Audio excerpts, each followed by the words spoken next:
avec une plante sacrée qui s'appelle l'ayahuasca, une plante visionnaire et non pas une plante hallucinatoire. La différence est de taille, parce que la prise de cette plante n'entraîne pas du tout d'hallucination, mais peut effectivement donner lieu pour certaines personnes à des visions. Et ce type de travail, effectivement, est à la base de tout ce travail auprès des toxicomanes, et ça les aide vraiment à s'en sortir, j'en suis témoin. Donc, il y a quelques actes du congrès de Lyon qui sont en vente sur les tables tout au fond, mais pour ceux qui seraient très intéressés par ce travail, vous pouvez les commander auprès de Guylaine, qui se trouve où, Guylaine? Voilà, Guylaine qui est ici en face de moi. Donc, à la fin de la conférence, éventuellement, vous pourrez la voir. Et vous pouvez aussi aller sur le site... La Maison qui Chante. Ça s'appelle comment? Alors, ça s'appelle lamaisonquichante.org. En un seul mot, tout ça. Hein, tout, La Maison tout qui Chante, tout attaché.org. Voilà. Et vous aurez donc, à ce moment-là, tous les renseignements sur la Maison qui Chante. Donc, je vais laisser la parole à Jacques qui va nous parler des héritages transgénérationnels de la servitude à la filiation. Jacques, je te passe la parole. On te remercie encore d'être parmi nous.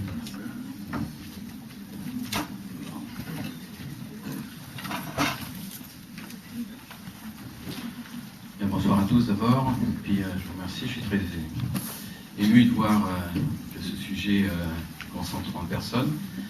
Je m'excuse déjà à l'avance pour la fin des conférences, je sais qu'il y a beaucoup de gens qui veulent parler, il sera absolument impossible de parler à tout le monde, je m'en excuse déjà à l'avance. C'est pour ça que j'ai mis le site, l'adresse du centre Takiwasi si vous voulez le contacter. Alors deux petites précisions avant de commencer, pour rendre justice à la vérité, Pierre nous aime beaucoup, donc il a donné des chiffres à peu près. Les résultats qui sont des résultats que nous avons faits par auto-évaluation, donc nous avons 68% de bons résultats chez les personnes qui font tout le traitement. Et pour les personnes qui interrompent le traitement, il y a quand même des bons résultats, mais qui sont moindres. Donc il faut replacer ça en contexte. Ce sont les résultats, il faudrait déterminer qu'est-ce que c'est qu'un résultat et dans quelles conditions, ce qui n'est pas l'objet de cette intervention. Une autre petite précision aussi, puisqu'on vient de parler d'ayahuasca, je tiens à signaler que l'ayahuasca est une plante, un breuvage qui a été interdit en France en avril 2005. Donc je rappelle cette indication, parce que je ne suis pas là pour faire d'apologie du prosélytisme pour l'ayahuasca, mais au Pérou c'est tout à fait légal. Donc on peut toujours réfléchir sur ces sujets-là. Alors justement, on va traiter d'un sujet qui est complexe, qui est difficile. Les cartographies ne sont pas très précises et il n'est pas la prétention, là, comme ça, avec une modeste expérience, d'avoir résolu tous les problèmes et de faire une description exhaustive, n'est-ce pas, de ce que pourraient être les héritages transgénérationnels, positifs ou négatifs. Donc, je me situe d'emblée comme une personne qui a une expérience clinique. Je suis médecin de formation. Ou de déformation, je ne sais pas encore, je suis des situations. Mais l'importance des faits, l'importance de la clinique pour moi est essentielle. Alors après, on peut toujours réfléchir, n'est-ce pas, sur le pourquoi, le comment des choses, mais c'est d'abord des faits qui nous intéressent, qui m'intéressent dans un premier temps. Or, évidemment, quand je suis arrivé en Amazonie et que j'ai commencé à m'intéresser aux médecines traditionnelles, j'étais loin de me douter que j'allais découvrir tout un monde autre, comme le nomment certains anthropologues, c'est-à-dire que ce monde de la manifestation dans lequel nous trouvons, n'est-ce pas, nous renvoie à un monde non visible. Alors on peut l'appeler l'inconscient, on peut le monde transcendantal, on peut y mettre beaucoup d'étiquettes, enfin un monde invisible, un monde qui n'est pas perceptible directement par les sens, n'est-ce pas, et qui nous renvoie à des principes fondamentaux qu'on peut appeler l'amour, la sagesse, la bonté, la liberté, etc. Donc, ce que nous voyons, ce que nous percevons par nos sens, nous renvoie à une autre dimension de la réalité, qui généralement, vous le savez très bien, dans le monde occidental actuel, est pratiquement occulté, puisque Dieu est mort et que tout ça, ça n'existe plus. Et qu'en gros, tout ce qui se passe dans le non-visible, c'est la face subjective de processus neuroniques. Voilà, donc c'est le cerveau qui travaille, et puis il y a une espèce de subjectivité qui émerge de tout ça. Voilà. Mais il n'y a pas d'âme, il n'y a pas d'être, il n'y a pas d'esprit. Alors, quand on s'approche des guérisseurs, évidemment, on entend un discours très différent. On l'entend, qui ne parlent pas forcément beaucoup, mais on les voit. On voit et on fréquente ce monde autre. Donc c'est un sujet délicat sur lequel je n'aurai pas d'affirmation absolue, simplement des suggestions. Je vais vous partager en fait ma réflexion qui n'engage que moi, sans jugement j'espère, enfin en tous les cas c'est mon intention, mais essayer un peu de dévoiler ou de regarder les mécanismes qui sont en jeu dans les transmissions transgénérationnelles, donc qu'est-ce qu'on hérite de nos parents, nos grands-parents, nos ancêtres.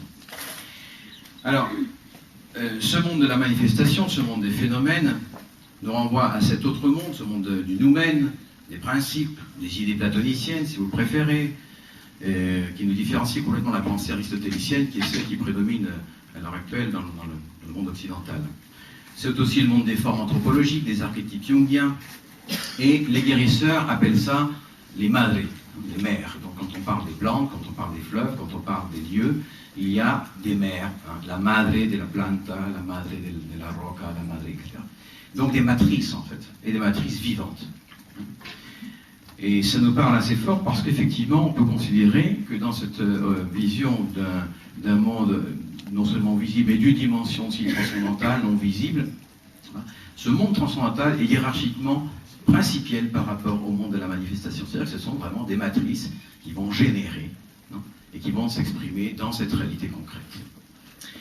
Donc, pourquoi je fais cette introduction? Parce que dès qu'on va aborder la question du transgénérationnel, n'est-ce pas, on ne se trouve pas face à des choses qui sont là, immédiatement visibles et perceptibles. On se trouve face à quelque chose qui vient d'un ailleurs, dans le temps, dans l'histoire, dans l'espace même. Et la plupart du temps, sans verbalisation et sans même conscience du sujet, n'est-ce pas?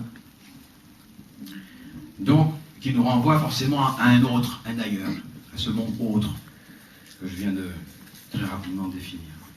C'est-à-dire qu'il nous faut passer de la physique à la métaphysique. Donc ça nous renvoie à une dimension métaphysique, et dans laquelle tout ce qui est de l'ordre du non-dit, n'est-ce pas, est agissant.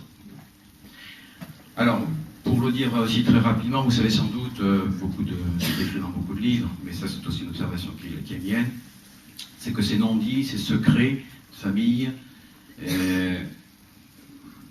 se traduisent dans une première génération. Tout le monde sait, n'est-ce pas, qu'il y a un secret de famille. Tout le monde sait qu'un tel dans la famille a fait une transgression, fait une chose très grave, une chose inavouable. Alors tout le monde sait de quoi il s'agit, mais personne n'en parle. C'est le premier niveau, le niveau du non-dit. Puis la génération suivante, n'est-ce pas, on sait qu'il y a quelque chose qui s'est passé. Il y a une conscience qu'il y a un secret de famille, mais on ne sait plus lequel. On ne peut plus le nommer. Et dans la troisième génération, alors on ne sait même plus qu'il y a le secret de famille. On en sait encore moins le contenu, non, on ne sait pas qu'il y en a, et c'est de l'ordre de l'impensé.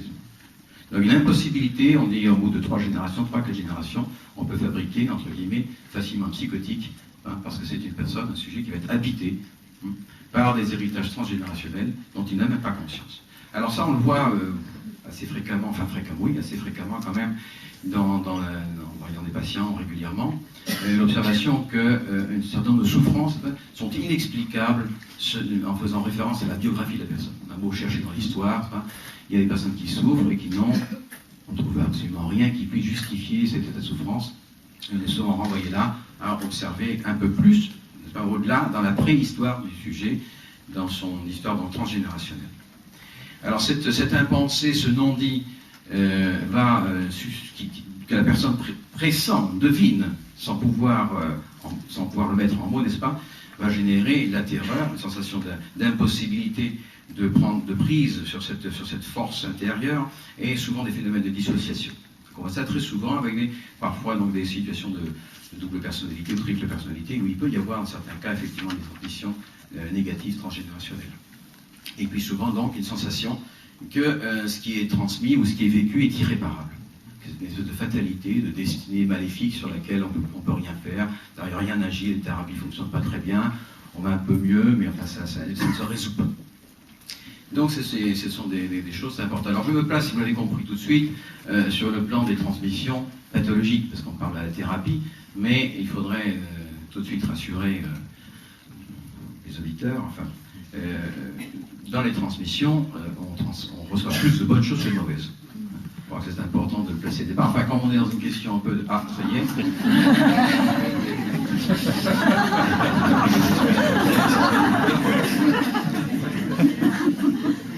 je place ça dans le fond quand même, c'est que ce qu'on reçoit, et on verra tout à l'heure, ce qu'on reçoit est plutôt, mais d'abord positif. Et il y a aussi des réparations à faire. Et donc c'est une transgression, vous comprenez, fondamentale de la vocation profonde de la nature humaine. La nature humaine, l'être humain est un être de parole. Or, on se trouve dans le non-dit.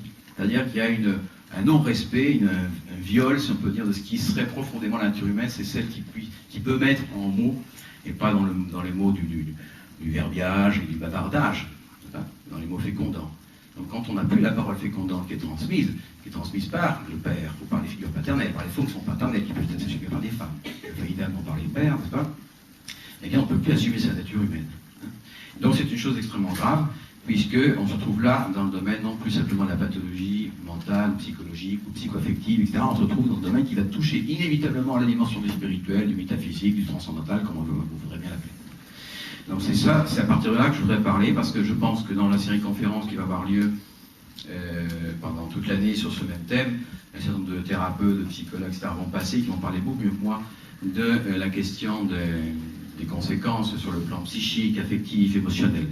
Je pense que ce que je peux vous apporter peut-être davantage, depuis mon expérience, c'est plutôt l'abord de la question du monde spirituel, sur la base de l'expérience avec les chamans.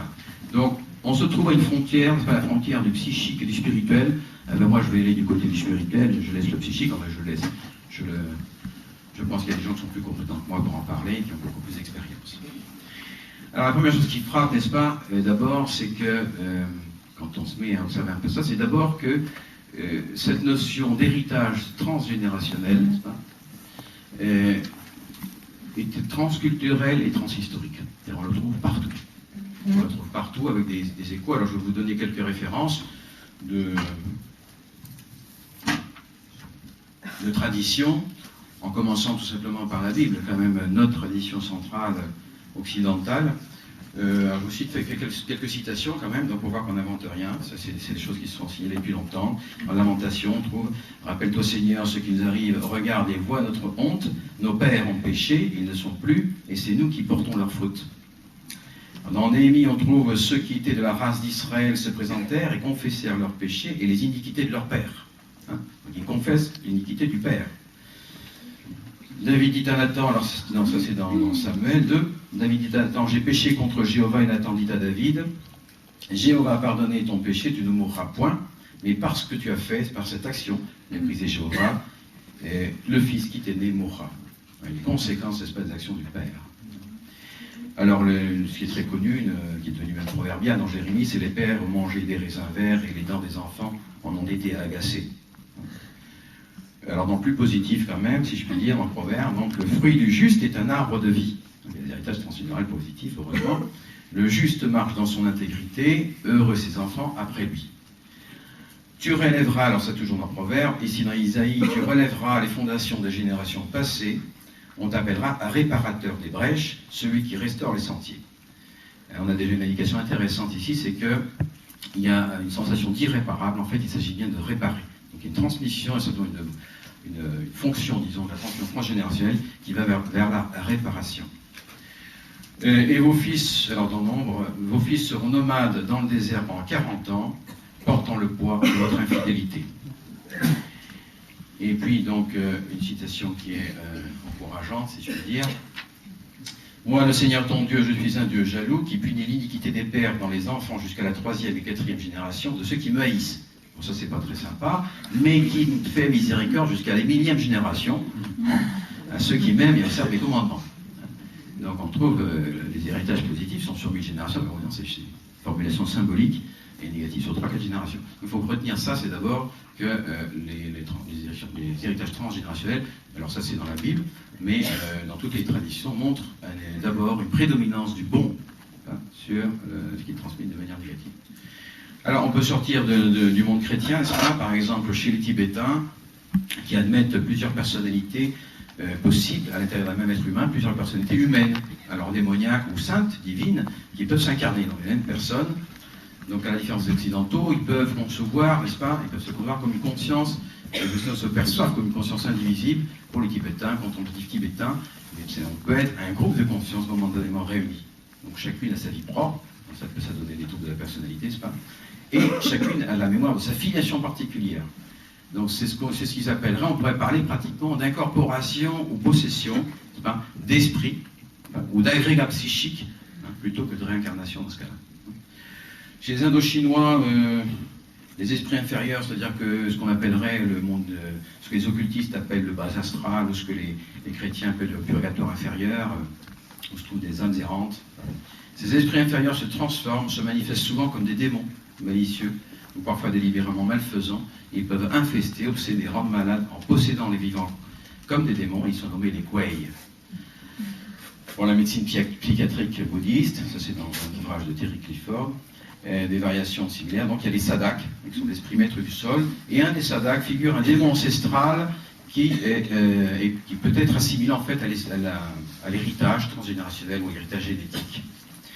Dans ces traditions, ces esprits sont souvent assimilés à des élémentaux, c'est-à-dire à la terre, à l'air, au feu, etc. Et donc pour les déloger, il va falloir utiliser aussi des élémentaux, on va utiliser l'encens, des parfums, des bains de plantes, etc. Donc cet esprit ancestral, selon l'auteur, représente les forces négatives et l'aberration mentale qui résulte de la coupure avec notre propre psyché, notre famille et notre héritage culturel. Alors, et ça c'est très important à mon sens, parce qu'on va voir, et je vous citerai quelques exemples, comment le fait de prendre la décision de couper ces héritages personnels, culturels, familiaux, ancestraux, représente toujours une transgression sur le plan spirituel. C'est quelque chose qu'on observe uniquement. Dans l'antique Mésopotamie, on voit Botero, c'est un site de Botero qui dit « On imputait aux morts bien des maux et méfaits survenant vivants. On leur a trouvé par exemple un certain nombre de maladies mentales. » Déjà, en Mésopotamie, donc on voit rien de nouveau.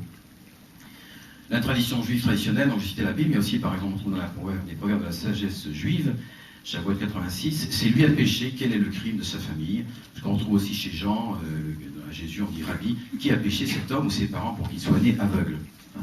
Alors on trouve ça dans beaucoup de traditions, je ne vais pas tout citer, parce qu'il y en a beaucoup, si ça vous intéresse, je vous conseille en particulier la mystique allemande de Marianne Lindmeier, qui a écrit un livre qui s'appelle Mes relations avec les âmes du purgatoire, qui est assez édifiant sur ce sujet. Puis il y a des ermites comme Maria Sima, Thomas d'Aquin aussi en parle, Anne-Catherine Emmerich, qui parlent donc d'un certain nombre d'esprits ou d'âmes, qui sont ni dans le purgatoire, ni dans l'enfer. Je prends les références, ce sont les références bien chrétiennes traditionnelles, ni dans le ciel, mais sont forcées d'errer sur la terre dans l'angoisse et le souci. Elles s'efforcent d'achever quelque chose qu'elles sont tenues d'achever. Elles habitent des endroits déserts, des tombeaux, des lieux de massacre, des ruines abandonnées, et les lieux témoignent de leurs méfaits. Elles apparaissent aux vivants comme des spectres. Voilà, donc pour montrer quand même qu'on trouve ça partout, j'arrête là parce qu'il y a bien d'autres, que ce que j'ai vécu en fait moi en Amazonie, en fait m'a renvoyé à cela. Si on fait la liste, par exemple, dans notre tradition, encore une fois chrétienne, des esprits, alors il va falloir qu'on reparle de ça, des esprits, on a une liste absolument phénoménale. Alors je vous en cite quelques-uns pour voir que quand même on est, j'espère que ça fait peur à personne, les esprits mauvais, les esprits troubles, les esprits de destruction, les anges cruels, les anges de mort, les anges de malheur, l'ange de destruction, les sédim, destinataires des sacrifices d'enfants, les séirim, ce sont des démons boucles, hein, comme les satyres. Lilith, Azazel, alors il y en aurait 4 importants, je vais vite, parce que ça peut nous renvoyer à nous-mêmes, n'est-ce pas? Alors Bélial, démon du moi égotique, c'est le « et moi alors ?» Vous parlez un petit peu. Démon du libertinage sexuel, alors on dit c'est le pire celui-là. Et alors Belzéboul, je suis des mouches là, démon contre la vie. Alors meurtre, avortement, guerre, pollution, tout ce qui tue la vie, tout ce qui est contre la vie. Et le 4e, c'est les 4 assistants du chef, hein. Le démon de la culture sans Dieu. Je laisse réfléchir si ça correspond à quelque chose de notre époque. Alors, ces entités, donc ces principes spirituels, n'est-ce pas, président aux fonctions de la vie, et aussi aux fonctions, toutes les fonctions, et il est important de les différencier. Alors Freud n'en parle pas, pratiquement ça n'existe pas. Alors chez Jung, on s'approche déjà, mais enfin la vie jungienne quand même. Et alors il dit c'est des éléments du psychisme objectif. Alors, et puis à la fin, il dit les archétypes sont autonomes. Alors on est très proche là, mais alors il ne laisse quand même pas faire le pas. Alors on dit, il y a des gens qui disent en secret, qui leur disent si en fait ce sont des esprits. Mais enfin bon, moi je n'ai pas entendu parler de ça, ni je l'ai lu. Il y a une approche chez Jung qui, à mon sens, n'est pas suffisante parce qu'il n'arrive pas à faire le saut de la reconnaissance totale de l'autonomie des forces spirituelles et des principes spirituels. Donc ce sont les anges et les démons en fait qu'on trouve dans toutes les traditions. cette tradition, n'est-ce pas, est celle aussi de ce qu'on appelle la communion des saints. Nous sommes liés aux êtres morts dans une communion, et je vous recommande la lecture en particulier de Kenneth MacHall, qui est un prêtre anglican, et qui parle de ces parasitages psychiques, n'est-ce pas, qui sont hérités, et lui décrit ça comme une anticommunion, une solidarité souterraine des âmes en peine, des fantômes en fait, où les vivants et les morts, en quelque sorte, s'entravitent, se possèdent mutuellement. Ils sont en interférence permanente. Alors, finalement, on se pose la question, au bout du compte, est-ce qu'il faut honorer ses ancêtres ou s'en protéger, quoi? Parce que quand même, il y a des choses assez dangereuses. Et de quel culte parle-t-on quand on parle des cultes aux ancêtres? Alors, il y a une question fondamentale qui, je crois, un axe principal dans ça, c'est l'importance de la transmission de la vie, qui est la première injonction de la Bible, hein, croissez, multipliez-vous. Donc, la stérilité, c'est-à-dire la non-transmission de la vie, est vécue toujours comme une malédiction, qui s'hérite. Et à partir du moment où il y a reconnaissance de la filiation, reconnaissance du Père, à ce moment-là, la fécondité redémarre en quelque sorte. C'est l'exemple de Sarah et Abraham que vous pouvez relire.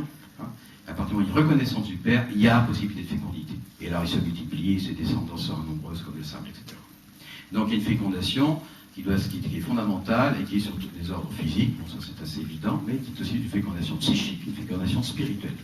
Et chaque fois qu'on aura des transgressions sur la transmission de la vie au niveau physique, au niveau psychique ou au niveau spirituel, dans les générations antérieures, il y a des conséquences sur les générations antérieures. Alors,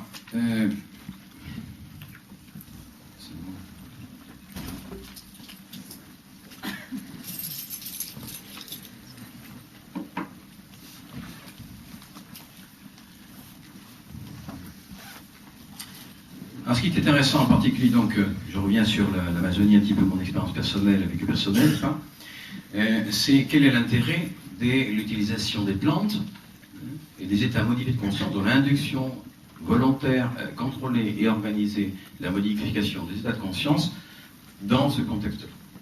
Eh bien, c'est parce qu'à partir du moment où on va permettre une induction de la conscience avec des plantes en particulier, donc l'exemple de l'ayahuasca, mais il y en a bien d'autres, n'est-ce pas?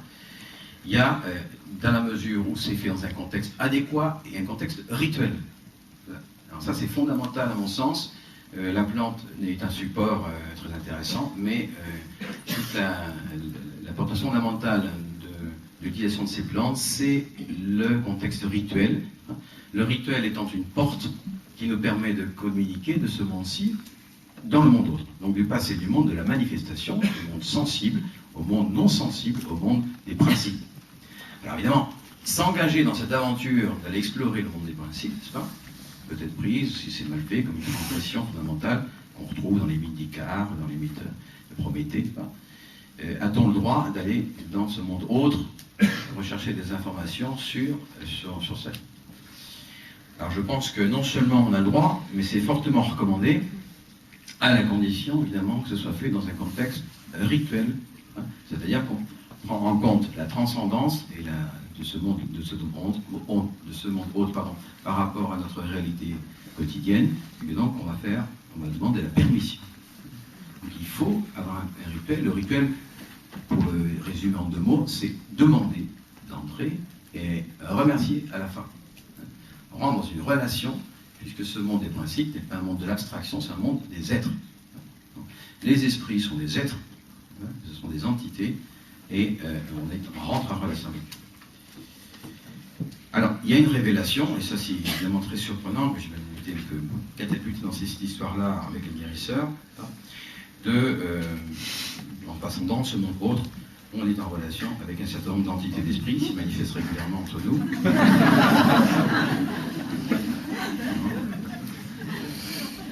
Alors j'ai marqué ici perturbation inexplicable, hein, c'est ce que j'ai par la seule histoire du sujet.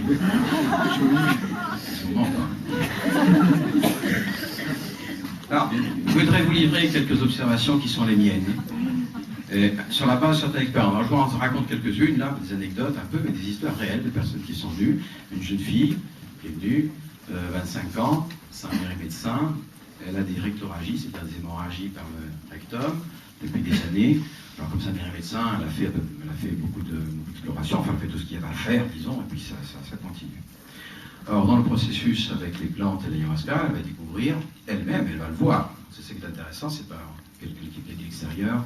Elle va voir, dans des moments très difficiles, une grand-mère, une arrière-grand-mère, avec des avortements successifs, et que sa grand-mère, ou arrière-grand-mère, je ne sais plus, était une avorteuse professionnelle, et que tous les mâles étaient avortés. Et alors, il y a une espèce de transmission donc, transgénérationnelle chez cette jeune femme, par une transgression fondamentale contre la vie. Alors là, il n'est pas question morale ou chrétienne ou quoi que ce soit, simplement dans la clinique, il est très clair que les avortements sont toujours, n'est-ce pas, perturbateurs et avec des conséquences très importantes. Alors, avec le travail, avec les plantes, etc., il y a eu une réduction importante des rictologies, ça c'est en 15 jours. Donc ça ne s'est pas réglé totalement, bon, il faut continuer. Les problèmes d'infestation, qui sont très fréquents, demandent souvent un travail un peu plus long qu'une seule ou quelques sessions. Et ce qui est intéressant dans ce cas-là, c'est de voir à quel point, n'est-ce pas, la grand-mère avait couler le sang. Et bien la petite fille saigne, elle. Donc il y a une mise en évidence, on en parlera tout à l'heure, en quelque sorte un rôle sacrificiel du sujet qui va exprimer visiblement dans ce monde sensible quelque chose qui est de l'ordre du non-dit. Il manifeste, il symbolise dans sa personne quelque chose que du monde des principes qui a été transgressé. Alors, voilà, on voit, j'ai vu régulièrement par exemple, je vous cite des cas qui me sont venus à l'esprit quand je préparais la chose, un homme de quarantaine d'années avec des pulsions suicidaires permanentes sans aucune raison. Il ne voulait pas se suicider, il a se suicider, il dit tout va bien, il n'y a rien, il n'y a aucune raison, et régulièrement il peut se suicider, il ne sait pas pourquoi. Et en fait, dans le travail, on a découvert qu'il y avait un esprit de suicide dans la famille. Parce qu'il y a donc un principe qui préside à toutes ces fonctions, il y a un esprit de suicide. Si cet esprit se transmet dans la famille, eh bien, il va y avoir des tentatives de suicide, des pulsions de suicide. Alors on peut chercher beaucoup de choses dans l'histoire de cette personne, sa biographie, on ne va rien résoudre, il faut remonter, n'est-ce pas, au transgénérationnel dans ce cas-là. Bon, alors les cas des incestes, très fréquents aussi, ignorés, hein, enfin, parce que ce qui est connu, mais dans les incestes non transmis verbalement, ni signifiés. Alors ça, j'ai un cas très, très fort, avec des obsessions incestueuses chez un patient, n'est-ce pas, sans passage à l'acte, hein, et avec des céphalées, des maux de tête terribles, régulièrement, et avec impulsion en passage à l'acte, qu'il n'a jamais réalisé. Bon, sans explication directe non plus dans son vécu personnel, dans sa petite enfance, etc. Une chose qui est assez fréquente, enfin que j'ai vu plusieurs fois aussi, et qu'on en parlera aussi, c'est dans un certain nombre de familles, n'est-ce pas, les morts qui n'ont pas été honorés. Alors des personnes mortes sur les champs de bataille, des ancêtres qui se sont sacrifiés pour la patrie, pour des bonnes causes, etc. Et puis ils n'ont pas été, il n'y a pas eu de funérailles, il n'y a pas eu de reconnaissance. Alors on voit ces esprits des morts se manifester pour demander la reconnaissance. Alors ça peut vraiment parasiter une famille, ou une personne. Deux cas par exemple de patients qui étaient patients toxicomanes que j'ai eu dans le centre. Alors un patient, je vous raconte l'anecdote quand même, parce qu'il y a un patient qui était dans une session de plantes, d'ayahuasca, ça se passe dans l'obscurité, donc on ne voit rien. Et il entend, n'est-ce pas, quelqu'un qui lui parle à l'oreille. Il croit que c'est le patient qui est à côté, qui est en train de l'embêter, donc il repousse, et en fait, il n'y a rien. Donc il est surpris, il entend cette voix, il n'y a rien, il n'y a personne physiquement. Alors du coup, il prête attention. Et il entend des invectives du style de drogue-toi, vas-y, casse-toi, enfin bon, c'était très négatif. Et ce qui l'a beaucoup touché, c'est que c'était la voix de son frère. Et son frère était mort d'une overdose. Donc, à ce moment-là, il y a c'est-à-dire que le frère agit pratiquement comme une entité démoniaque à ce moment-là. Donc, dans ce cas, il faut faire un rituel de réparation pour le frère, c'est ce qui était fait. Et la session suivante, il a entendu son frère lui disait merci. Et c'était fini. Il n'y a plus jamais eu ce genre de parasitage. Alors ça, on voit ça régulièrement. C'est assez étonnant. Au début, ça m'a beaucoup surpris. Comment des membres de la famille pouvaient apparaître reconnaissables et inciter des proches à des actes de transgression graves. Une autre histoire, une anecdote que je vous raconte qui m'a beaucoup frappé, il s'agissait d'une personne mulâtre qui portait un bracelet en cuivre, n'est-ce pas, au poignet, et ses poignets, ses bracelets pour le rhumatisme. Bon. Et alors dans les sessions, quand je me suis approché de lui, il a hurlé en disant « Tu ne me retireras pas ce bracelet », ce qui n'était pas du tout mon intention d'ailleurs. Et il avait un investissement très fort sur cet objet, mais il ne savait pas pourquoi. Mais quand on était dans le travail rituel, il ne supportait pas, et il avait peur quand je lui retire ce bracelet. Alors on a un peu travaillé ça, puis il y a un lapsus qui était significatif, parce qu'à un moment on a parlé, il y avait tout un groupe, et il y a un moment on a parlé des slaves, des slaves, et lui il a entendu les slaves, donc des esclaves. Et on a monté un peu le fil de l'histoire, je vous la résume. Alors son grand-père, ou arrière-grand-père, je ne sais plus non plus, était un esclave en Martinique ou en Guadeloupe, enfin aux Antilles, et auquel il avait été proposé d'être affranchi. Et il avait refusé d'être affranchi parce qu'il avait toujours vécu comme ça, ils étaient destinés à ça, et puis bon voilà, c'était leur vie, ce serait toujours leur vie. Il a refusé, n'est-ce pas, d'être affranchi, d'être libéré. Alors ça c'est une très grande transgression. C'est-à-dire le refus de la liberté. C'est une transgression fondamentale au niveau spirituel.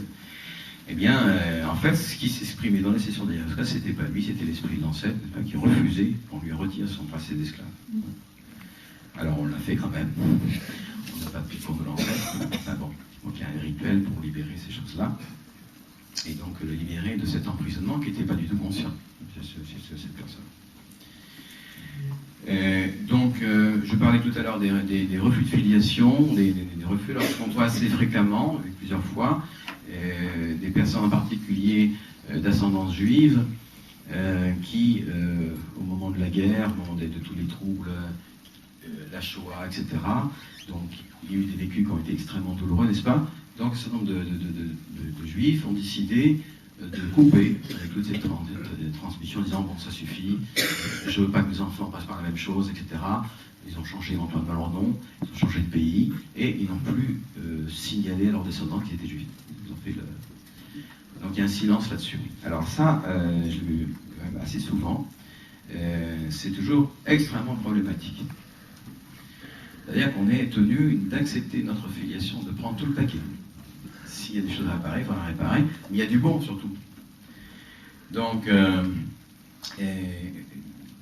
la première chose à faire quand on découvre, enfin, c'est en tous les cas moi mon opinion, la première chose à faire quand on découvre ses filiations, c'est de recommander à la personne de reprendre contact avec sa filiation, si c'est un juif par exemple, de retourner dans la filiation de son judaïsme, de se l'approprier, de le reconnaître, etc. Puis après, éventuellement évoluer, changer, enfin, après, mais en tous les cas, certainement pas par déni, par dénégation, par refus. Alors là encore, ça m'a beaucoup surpris cette histoire-là, parce que bon, il y avait une bonne intention de la part des personnes, c'était pour protéger les enfants, enfin bon, et il me semblait que la liberté, en fait, c'était de pouvoir choisir. Et alors, c'est pas vraiment ça. J'ai compris que la liberté, c'était pas pouvoir choisir. On en parlera un petit peu à la fin. Alors, la liberté, c'est d'assumer sa vocation. La vocation, c'est la filiation. Les trahisons à la patrie, les trahisons aux engagements sacrés. Des gens qui se sont engagés dans des voies sacrées, par exemple, qui sont devenus prêtres ou religieux, etc., qui ont abandonné comme des enfants. Alors on voit les troubles psychiques et comportementaux chez les petits-enfants. Alors une chose que vous avez certainement dû parler aussi, que j'ai eu l'occasion d'assister, aussi bien en Afrique, au Gabon qu'en Mongolie, un certain nombre de transmissions des pouvoirs guérisseurs ou chamaniques, n'est-ce pas, sont faits par possession des descendants, par les esprits des ancêtres. Donc les personnes tombent malades, font des crises d'épilepsie, ont des maux de tête, jusqu'à ce qu'elles acceptent, n'est-ce pas, des prises, en fait, par l'ancêtre. J'assiste à deux expériences comme ça, une très proche, parce que ça m'a même un peu éclaboussé. Et donc là, je considère qu'il y a un grand questionnement, parce qu'il y a une non-liberté pour les personnes, et ces jeunes, femmes ou hommes, n'est-ce pas, n'ont pas le choix, ils sont obligés d'assumer. Alors il y a une tentative là, chez ces ancêtres, de perdurer, de continuer à vivre dans le corps, n'est-ce pas, de leurs descendants. Alors il faut faire là aussi, parce que dans le cas où j'étais en Mongolie en particulier, c'est un jeune homme de 13 ans qui faisait des crises épileptiques depuis 3 ans, et tout le monde savait, ses parents savaient que c'était d'origine des ancêtres qui voulaient s'incarner, pour qu'il soit chaman, mais bon. Et il refusait, il ne voulait pas, lui, le gosse ne voulait pas non plus, il ne pouvait pas s'échapper de cette chose-là. C'était assez dramatique. Alors, on peut faire des rituels pour ça. Dans l'occurrence, quand il s'agissait de l'Afrique, c'était en fait, parce que là j'ai pu faire participer aux sessions de ça, c'était l'ancêtre de cette personne, c'était une femme, c'était un esprit d'un ancêtre qui était un esprit lion. Enfin, lion, je dis lion parce qu'il avait les attributs du lion, et avec lequel j'ai dû me débattre aussi parce qu'il n'était pas tout à fait d'accord avec ce que je faisais. Donc quand on vit ça, là c'est pas simplement du film. Donc il y a vraiment des tentatives de possession par l'esprit d'ancêtre qui essaient de perdurer. Ça pose des questions sur certaines formes de chamanisme, et si ces formes-là sont acceptables. En tout cas, pour moi, elles ne le sont pas. Donc la question du culte des ancêtres, pour savoir si, dans le culte des ancêtres, est-ce qu'on est dans un héritage de la filiation, ou est-ce qu'on est parfois dans des formes de possession.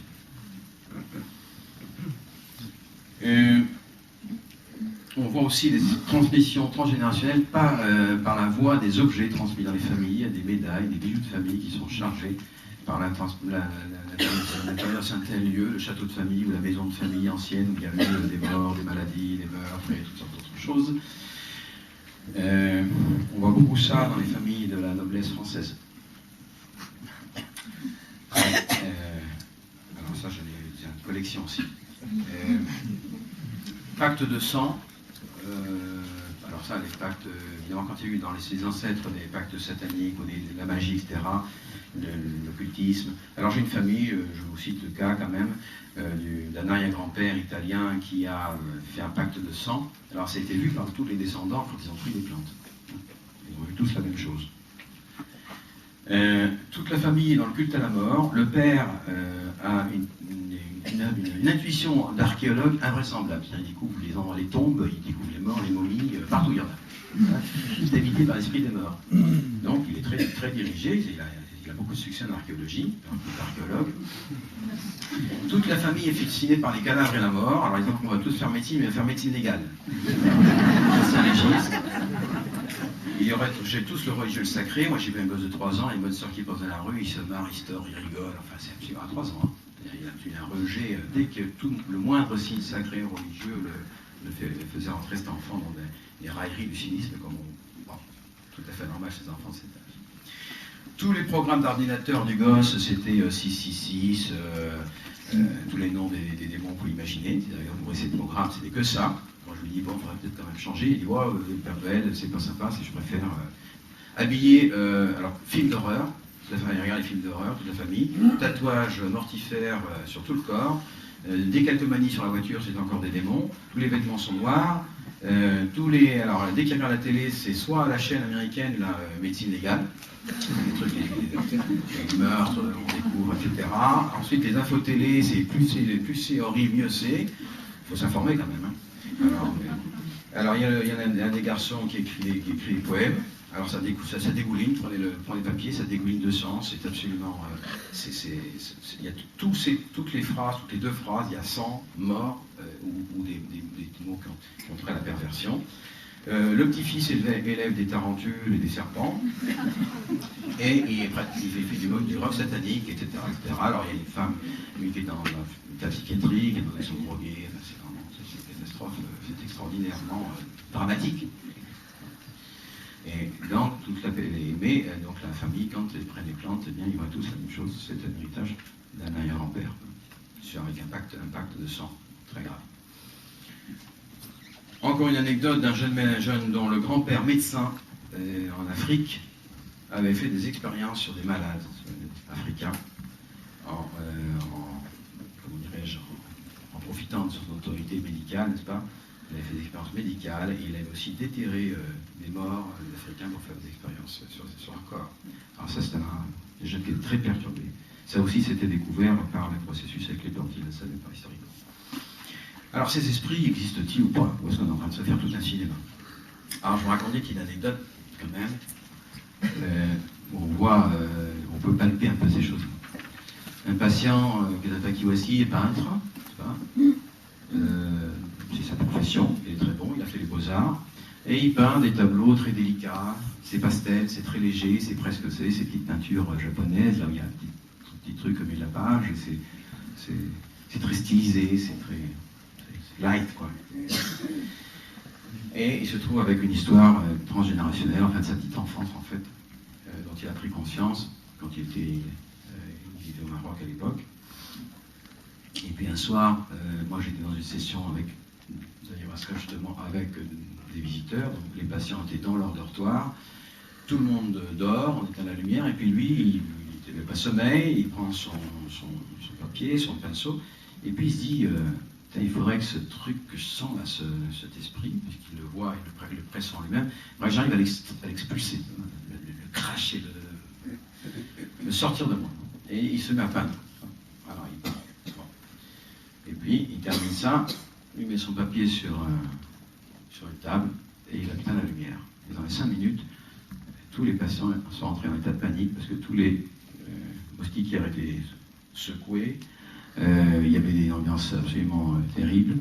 Et donc, on était chercher dans la session. Alors, il y en a un qui a dit il faut prendre la Bible parce que c'est comme ça qu'il faut faire. Ils ont lu la Bible, c'est encore pire. Ils étaient très écrits. Donc, tout le monde dormait. Alors, il n'y a pas de suggestion.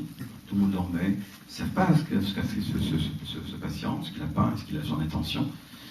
Et quand j'étais sous les effets de l'ayahuasca, donc la sensibilité très affinée, dès que je suis rentré, j'ai senti la chose. Je me suis dit, mais qu'est-ce que c'est que ce truc-là? Et alors, j'ai regardé ce papier, enfin, cette peinture qu'il a fait, c'était un gros vomi, quoi.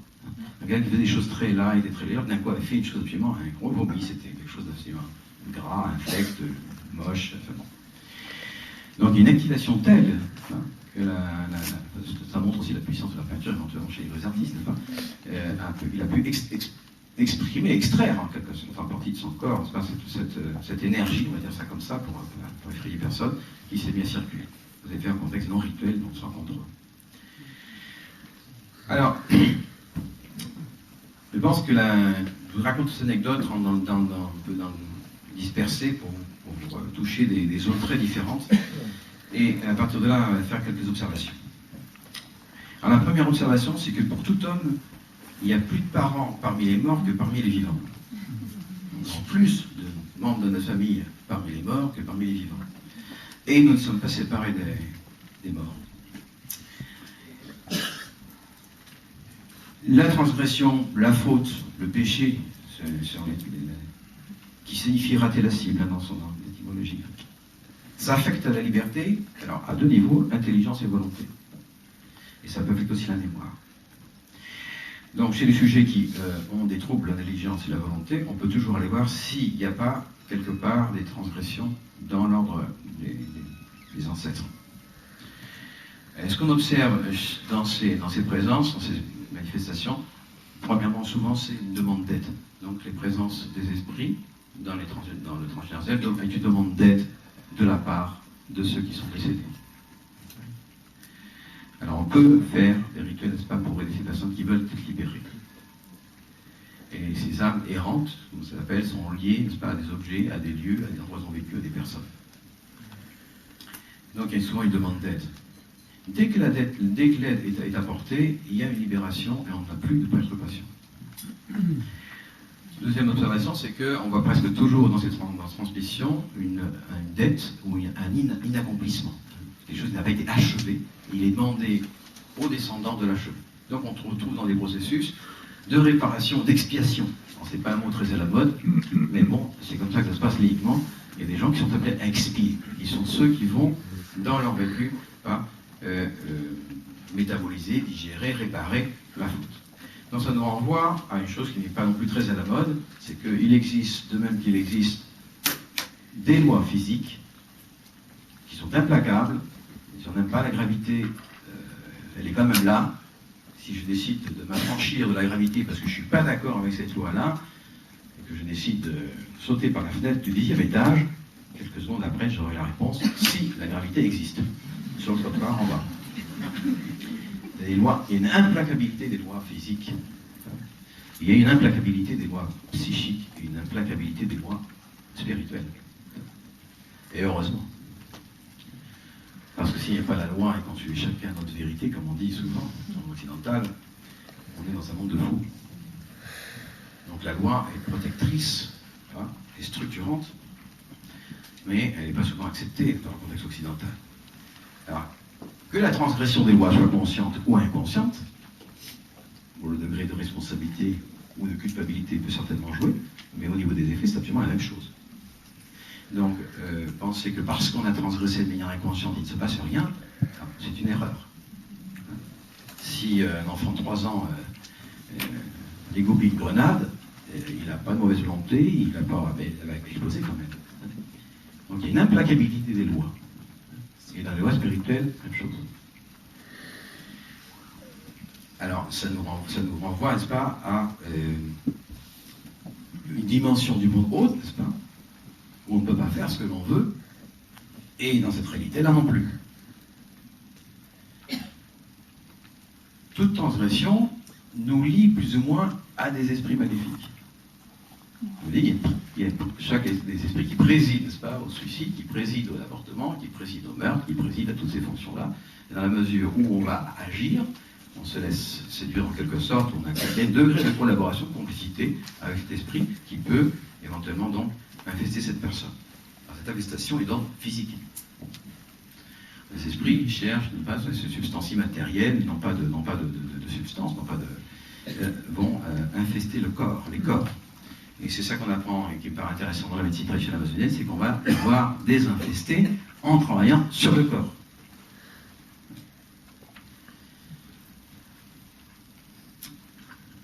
Alors, quand ces personnes sont infestées, alors je dis infestation parce qu'il faut bien utiliser un mot. Hein. Alors les grandes possessions, le style de film exorciste, ça existe, hein, mais c'est rare, très rare. Alors, on en a vu une ou deux. Mais les infestations, c'est pas courant. Là, il y a dans la pièce, il y a, je ne sais pas combien de personnes, mais il y a encore plus d'esprits. Hein. Ça court dans tous les sens. Voilà.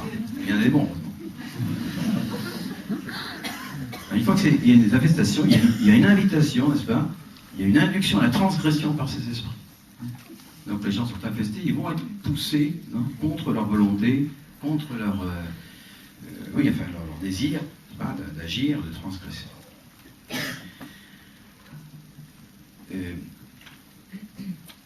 Donc l'inconscience de l'acte n'est pas une justification, ne protège absolument pas. Oh, j'y crois pas.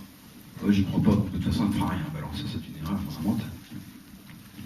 La croyance n'a pas grand-chose à faire dans l'histoire, c'est de la clinique.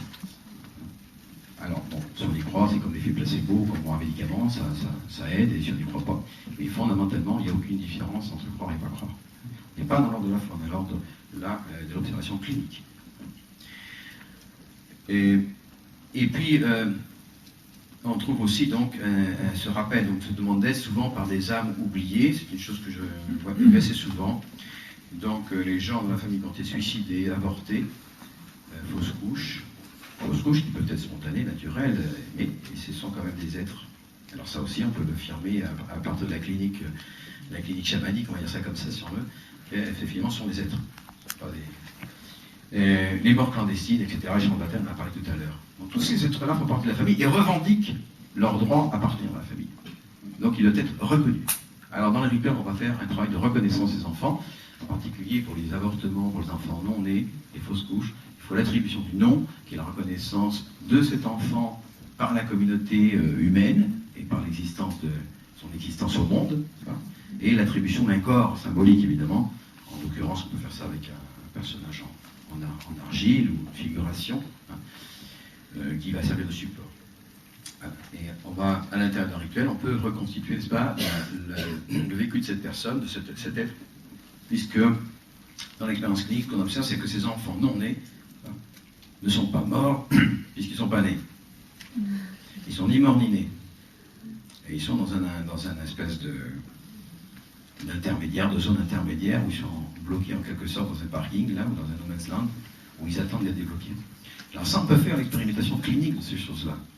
D'abord, les gens qui le vivent, et les femmes qui, en particulier les femmes, mais c'est aussi les pères qui sont en jeu, mais enfin, plus la femme directement, peuvent visualiser, n'est-ce pas, ces enfants, et ensuite prendre contact. Ces enfants deviennent des intercesseurs pour leur famille et des contacts avec le monde d'en haut, quand le rituel est fait. Alors je peux dire parce que je l'ai vécu personnellement. Une observation qui me paraît intéressante de vous transmettre aussi, dans toutes ces observations un peu du champ clinique, un peu de ce qui tourne autour de ça, c'est que les héritages transgénérationnels, selon mon observation, se font par lignée sexuelle. Donc, et on hérite d'abord, alors l'héritage physique et psychique est celui d'abord des parents, mais l'héritage spirituel vient des grands-parents ou des arrière-grands-parents. Donc on a intérêt, dans une pathologie, quand on a un patient par exemple, ou quand toi-même on n'est pas bien, de regarder si on est un homme, le grand-père paternel et l'arrière-grand-père paternel, et si on est une femme, la grand-mère maternelle et l'arrière-grand-mère maternelle. Ça se transmet par lignée sexuelle. Mais il peut y avoir, dans un certain nombre de cas, n'est-ce pas, des déviations. Alors par exemple, si un grand-père, n'est-ce pas, a jeté son dévolu sur une de ses filles, et c'est sa chouchoute, c'est celle qu'il aime, c'est sa préférée, enfin bref, ou c'est la seule fille qu'il a, il va transmettre à sa fille son bagage, inconsciemment. Et puis la fille ayant un fils, le fils va recevoir l'héritage spirituel du grand-père à travers une femme. Donc il reçoit un héritage spirituel masculin, on va dire, marqué par le masculin, à travers un corps de femme et une psyché de femme. Alors là, on voit très souvent, dans cette génération, des tendances homosexuelles. J'espère que ça explique l'homosexualité. Mais enfin, en tous les cas, c'est un élément que j'ai observé. Parce que dans certains nombre de cas, ça ne marchait pas, les liens sexuels, et puis après, en fait, on trouvait effectivement que dans ces cas-là, il y avait donc une espèce de distorsion des transmissions. Donc, pour ceux qui sont thérapeutes, en tous les cas, c'est conseiller ça, pour tout le monde, c'est d'aller voir un peu son grand-père paternel si on est un homme, et puis ce qu'il y a, puis la grand-mère maternelle si on est une femme, et puis qu'est-ce qui s'est passé, qu'est-ce que ça ont transmis ces gens-là. Alors, qu'est-ce qui se transmet justement?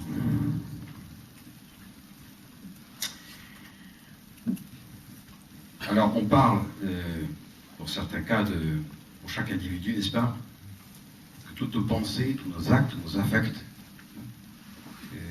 peuvent former un précipité matériel et psychique.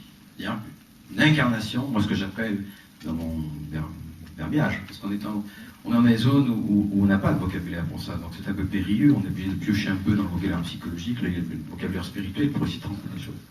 Il y a une engrammation, moi ce que j'appelle des mémoires somatiques, une engrammation dans le corps de tous nos actes, de toutes nos pensées, de tous nos sentiments. Tout est enregistré.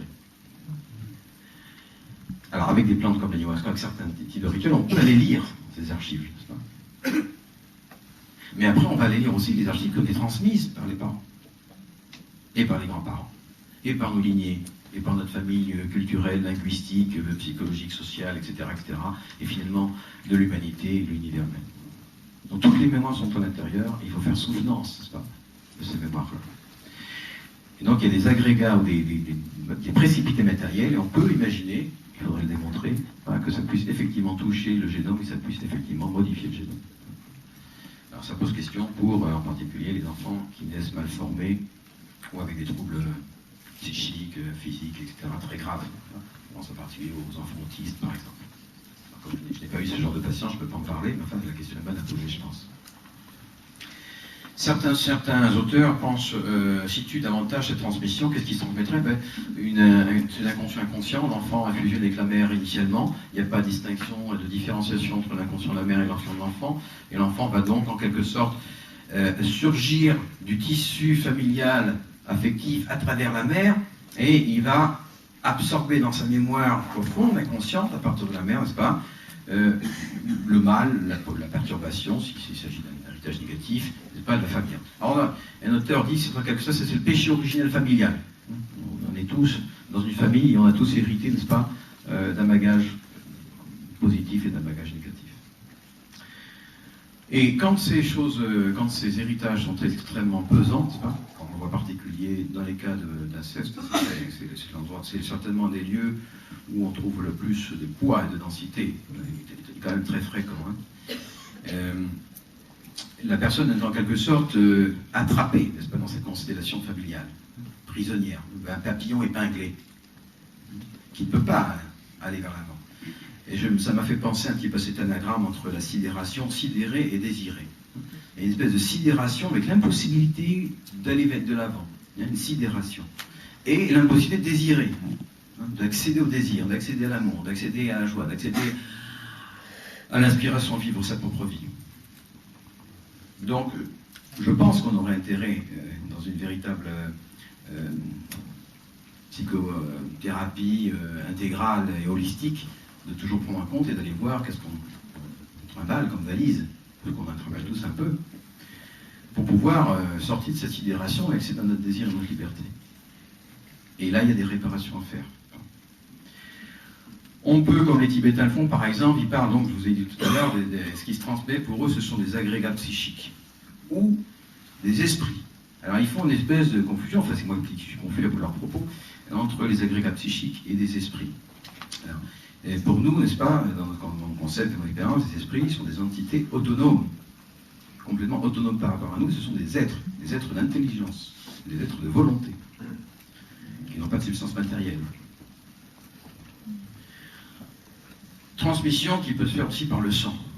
Alors le sang, on peut dire, bon c'est évidemment une symbolique extrêmement riche, mais pour le dire en deux mots, c'est le sang, c'est ce qui se révèle, c'est ce qui anime, n'est-ce pas, l'être, le corps, hein, qui est l'anima en fait, qui anime le corps, mais qui n'est visible que par effraction de ce corps. Donc dès qu'on veut rendre compte de ce qui est d'ordre vital, n'est-ce pas, on tue la personne en quelque sorte. Donc sur le plan symbolique, sur le plan des principes, n'est-ce pas, c'est l'essence de la vie, c'est le souffle de vie, c'est l'énergie vitale, mais qui est passée comme une énergie, parce que dans le monde un peu New Age, là, dans lequel on se balade beaucoup, énergie universelle, c'est un peu l'électricité en mieux, quoi. Là, on parle de l'être, quoi. Ce sont des êtres, c'est ça qu'il faut arriver à sentir, à vivre.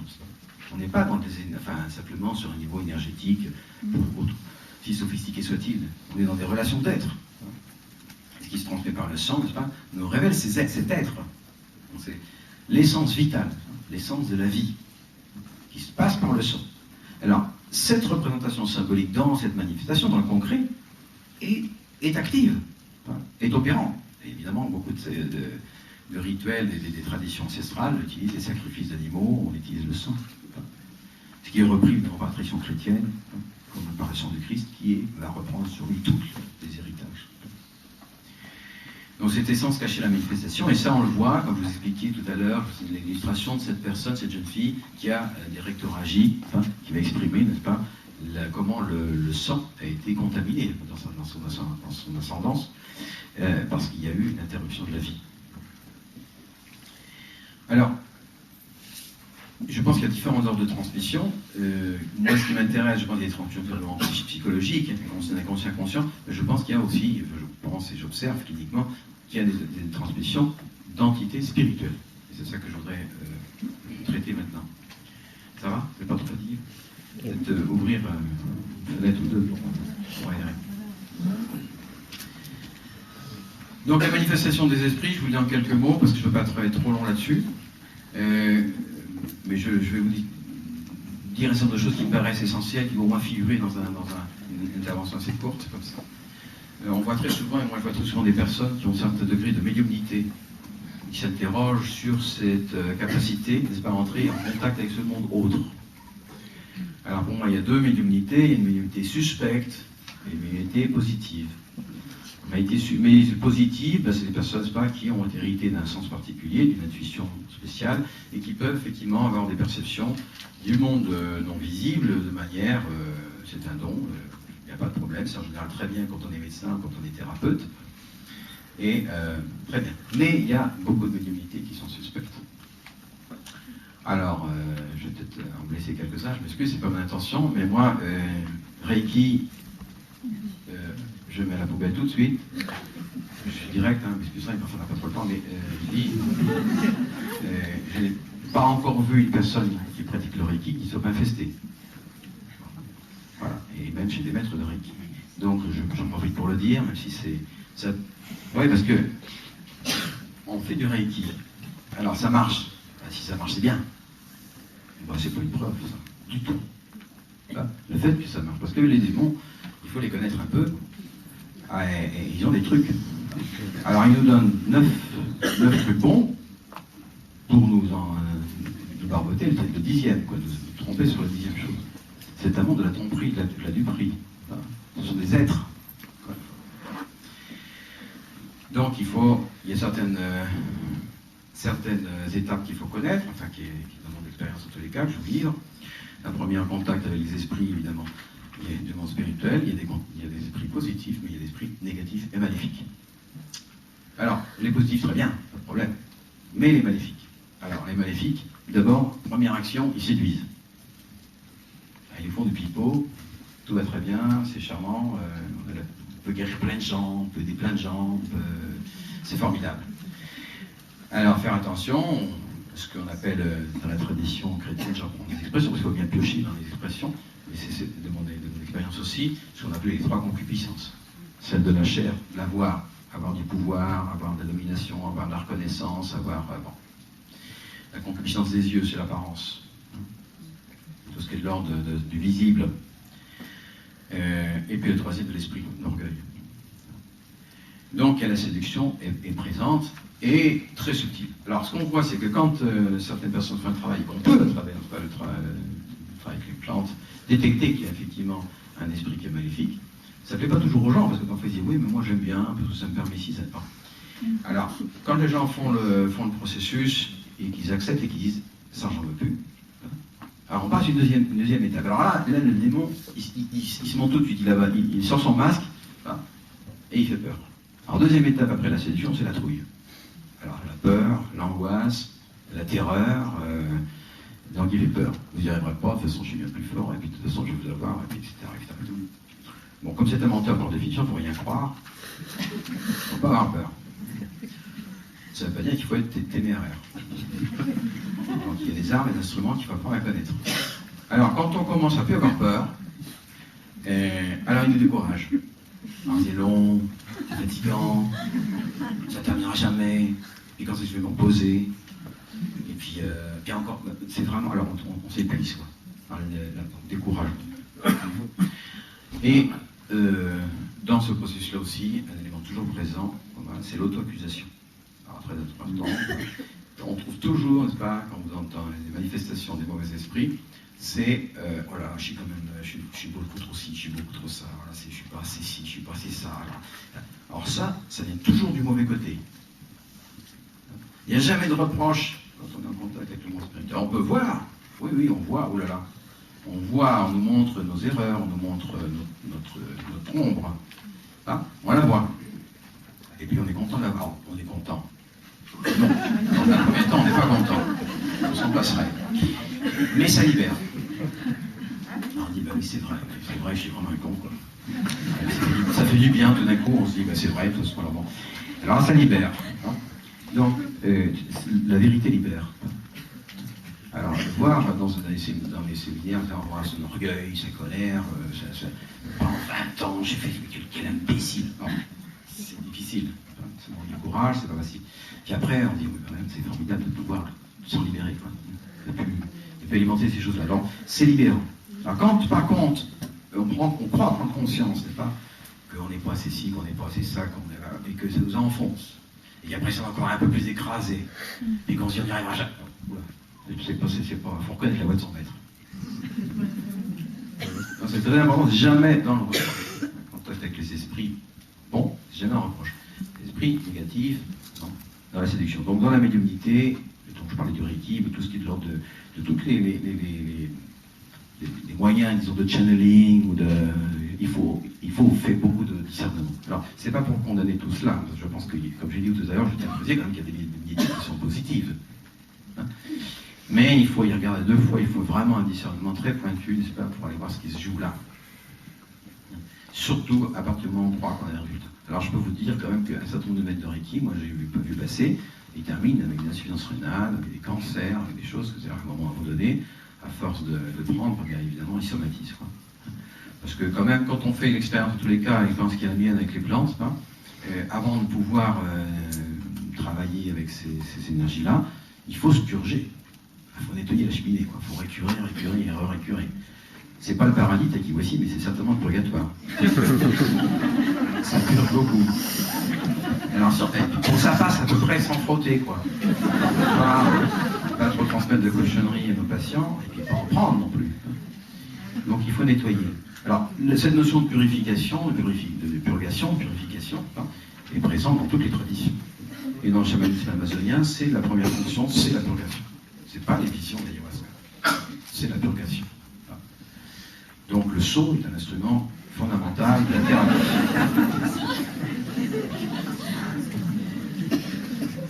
Donc je dis que les gens qui font des choses comme ça, le Reiki, il n'a pas à se laisser fasciner justement. Dans la fascination, pour lui, la fascination, c'est le début de l'aliénation. Donc le patient est fasciné par les résultats, parce qu'il peut y avoir beaucoup de choses positives, et moi j'ai eu des expériences étonnantes avec une femme, pas tout vous raconter, mais qui avait une médiumnité absolument extraordinaire. Vraiment, c'était invraisemblable, elle voyait tout, elle comprenait tout, elle faisait des sessions de ayahuasca, elle voyait tout ce qui se passait, et elle donnait des informations très précises, exactes, vérifiables. Alors bon, il m'a fallu oui, presque 3 ans pour me rendre compte que s'il y avait une infiltration. C'est pas toujours, ça saute pas là. Parce qu'évidemment, quand on a des résultats, on a l'impression qu'ils sont justes, on peut les vérifier. Ça paraît. Alors la question qu'il faut se poser, c'est est-ce que cette personne qui est médium est libre par rapport à sa médiumnité? Est-ce qu'elle peut y renoncer? Alors si c'est véritablement une médiumnité positive, il va falloir suffire de faire un petit rituel, et puis d'évacuer ça. Et puis si ça ne s'évacue pas, c'est que vraiment c'est positif. Tout ce qui est négatif, ça va partir. Donc on peut faire des tests en fait, et la question c'est est-ce que la personne est libre? Voilà. La liberté, alors la liberté de la volonté, la liberté de l'intelligence, sont les fondements de la qualification de l'humain. Si l'être humain n'est pas libre dans sa volonté, dans son intelligence, c'est inacceptable. Donc c'est des questions qu'il faut se poser, et c'est pas toujours très évident, la question du discernement est difficile. On voit donc ces esprits ils peuvent se manifester aussi par des formes d'obsession, pour les reconnaître. Par exemple, on dit fixe. Alors, ces manifestations, n'est-ce pas, sont dans le corps et peuvent se manifester d'abord sur un plan physique, par exemple avec un trouble hormonal. Ça peut être aussi des manifestations psychiques, alors c'est des scénarios répétitifs, c'est des idées fixes, c'est des obsessions, et sur le plan spirituel. Alors comment est-ce qu'on reconnaît une manifestation sur le plan spirituel? Bon, d'abord il y a une dégradation de la conscience morale. Bon, ça c'était alors le relativisme dans lequel on vit, vous voyez, tout est bon, on peut tout faire, parce que bon. Il y a un amoindrissement de la soif spirituelle. On se contente de fonctionner. Ça, ce sont des fonctions auxquelles on ne prête pas attention très souvent en psychothérapie. Est-ce que c'est mon sujet, est-ce que mon patient, est-ce que la personne qui est en face de moi est dans comment est sa conscience morale? Je ne dis pas le moralisme, conscience morale. Et quelles sont ses nécessités spirituelles? Est-ce qu'elles s'expriment? Est-ce qu'elles se manifestent? Alors, si on suspecte qu'il y a une petite bête qui est dans le coin, il y a certains signes. Alors d'abord, ils n'aiment pas, toutes ces bêtes-là n'aiment pas les choses sacrées. On rejet du sacré. Alors, je raconte l'histoire du gosse avec la bonne sœur, mais c'est général. Les gens ont des réticences, et ça, vous avez certainement des patients qui vont vous dire qu'ils ont des réticences à rentrer dans une église, ou dans une synagogue, ou une réticence au sacré. Et alors, par contre, une attraction phénoménale pour le faux sacré, à New Age. Alors, moi, New Age, dans ma bouche, en général, c'est négatif. C'est quand même bien. Donc, il y a une nouvelle ère, tout ça, avec une impulsion pour découvrir de nouvelles choses, pour essayer de se ressourcer, de renouveler. Pour ça, c'est très bien. Je veux dire que les langues paraissent très sains. Mais alors, c'est une confusion vraisemblable. Et ça m'effraie beaucoup. Donc, je pense qu'il faut remettre un peu d'ordre là-dedans. Je dirais que New Age est, en gros, bon, je parle vite, je peux simplifier, mais enfin, en gros, c'est une grande mer, sans D à la fin, mer, c'est une grande mer où on trouve de tout, avec le marché du spirituel. Donc, c'est la collection porte-clés où on choisit. Il n'y a pas de structuration. Alors, il faut un axe de structuration. Ce axe de structuration, c'est ce que chaque personne va avoir comme sens de la vie, ou comme foi, ou comme religion, ou comme principe directeur de sa vie. S'il n'y a pas un axe sur lequel on construit, c'est le drame. J'en parlais tout à l'heure. Donc, signe de manifestation d'une infestation, le faux sacré ou le rejet du sacré authentique, révélé depuis longtemps. Alors, révélation des choses occultes.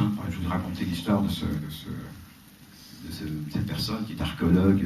Il avait un flair extraordinaire pour détecter les choses. Ça, c'est une détection des choses occultes. C'est un signe d'infestation. Très souvent, ça peut être aussi un type très bonne archéologie, il faut vérifier. Alors, parler des langues inconnues aussi, ça on voit dans des sessions, puis en particulier un jeune garçon haïtien qui est adopté par des Français, qui est venu faire un stage aussi. Et alors il a été consacré en fait, si on peut dire ce mot-là, enfin il a été lié à une entité du vaudou haïtien. Ah bah il a parlé, la bête elle a parlé pas mal. Dans des langues que je ne connais pas. il y a des cas, ça c'est des cas de possession qui peuvent se répéter. Très effrayant, enfin très impressionnant, on va pas dire. C'est impressionnant. Avec une force peu commune, comme c'est chez cette. Alors ça c'est des cas extrêmes. Ce qui est le plus fréquent, c'est quand même le rejet du sacré, avec une attraction au contraire pour tout ce qui est de l'ordre du faux sacré, donc tout ce qui est relativisme, le syncrétisme, alors un petit zeste de bouddhisme avec un encens aussi, et puis on ne s'y retrouve plus. Donc je pense il faut faire très attention à ça. Donc les esprits cherchent à se perpétuer dans les corps. Ils n'ont pas de substance corporelle, donc c'est dans les corps qu'ils vont chercher à se perpétuer. Donc c'est dans le corps d'abord qu'il faut travailler. Alors, on peut toujours faire des rituels et tout ça, et la psychothérapie, mais tout simplement, parfois il suffit de prendre une bonne purge. Et ça sort aussi, par en haut et par en bas. Donc parfois il faut revenir au corps. Et si les purges sont prises dans un contexte rituel, c'est encore mieux. Parce que ces esprits, n'est-ce pas, cherchent à se nourrir. Alors ça aussi c'est une... Et ils se nourrissent à travers un certain nombre de nourritures. Je vous en cite quelques-unes, c'est une vampirise. Alors la toxicomanie, évidemment, toutes les formes de toxicomanie. Les saturations sensorielles, alors la musique à fond, saturation visuelle, avec la télévision. Je suis allé une fois à un concert rock, parce que j'ai un petit-fils qui fait du rock, alors j'ai dû y aller. Et c'est effrayant. C'est effrayant, parce qu'on ne peut plus penser, on ne peut plus rien faire d'ailleurs. Parce qu'il y a les écrans avec une saturation visuelle et la musique avec une saturation, enfin, tout vibre, quoi. Le corps vibre, on est complètement désagrégé, quoi. Donc, je comprends. Alors là, et puis on a envie de se laisser prendre, on a envie de s'éclater, de se dissocier, quoi. Alors, boulimie, dipsomanie. Alors, et puis l'impulsion, ils se nourrissent des actes transgressifs. Donc, l'investation, les gens ont toujours transgressé.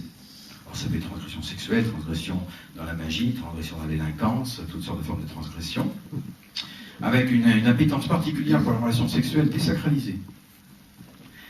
Parce que c'est ça, alors, on a dit tout à l'heure que le démon de la pureté, comme on disait traditionnellement, c'était un des plus méchants. Alors, mon observation aussi clinique, c'est que quand on a une relation sexuelle avec un partenaire, une partenaire, qui n'a pas été sacralisée, on se branche sur l'arbre généalogique de l'autre. Et on pompe éventuellement toutes les bébêtes qui se promènent dans l'arbre de l'autre, qui viennent nous visiter. Donc, c'est une raison, la sacralisation des relations.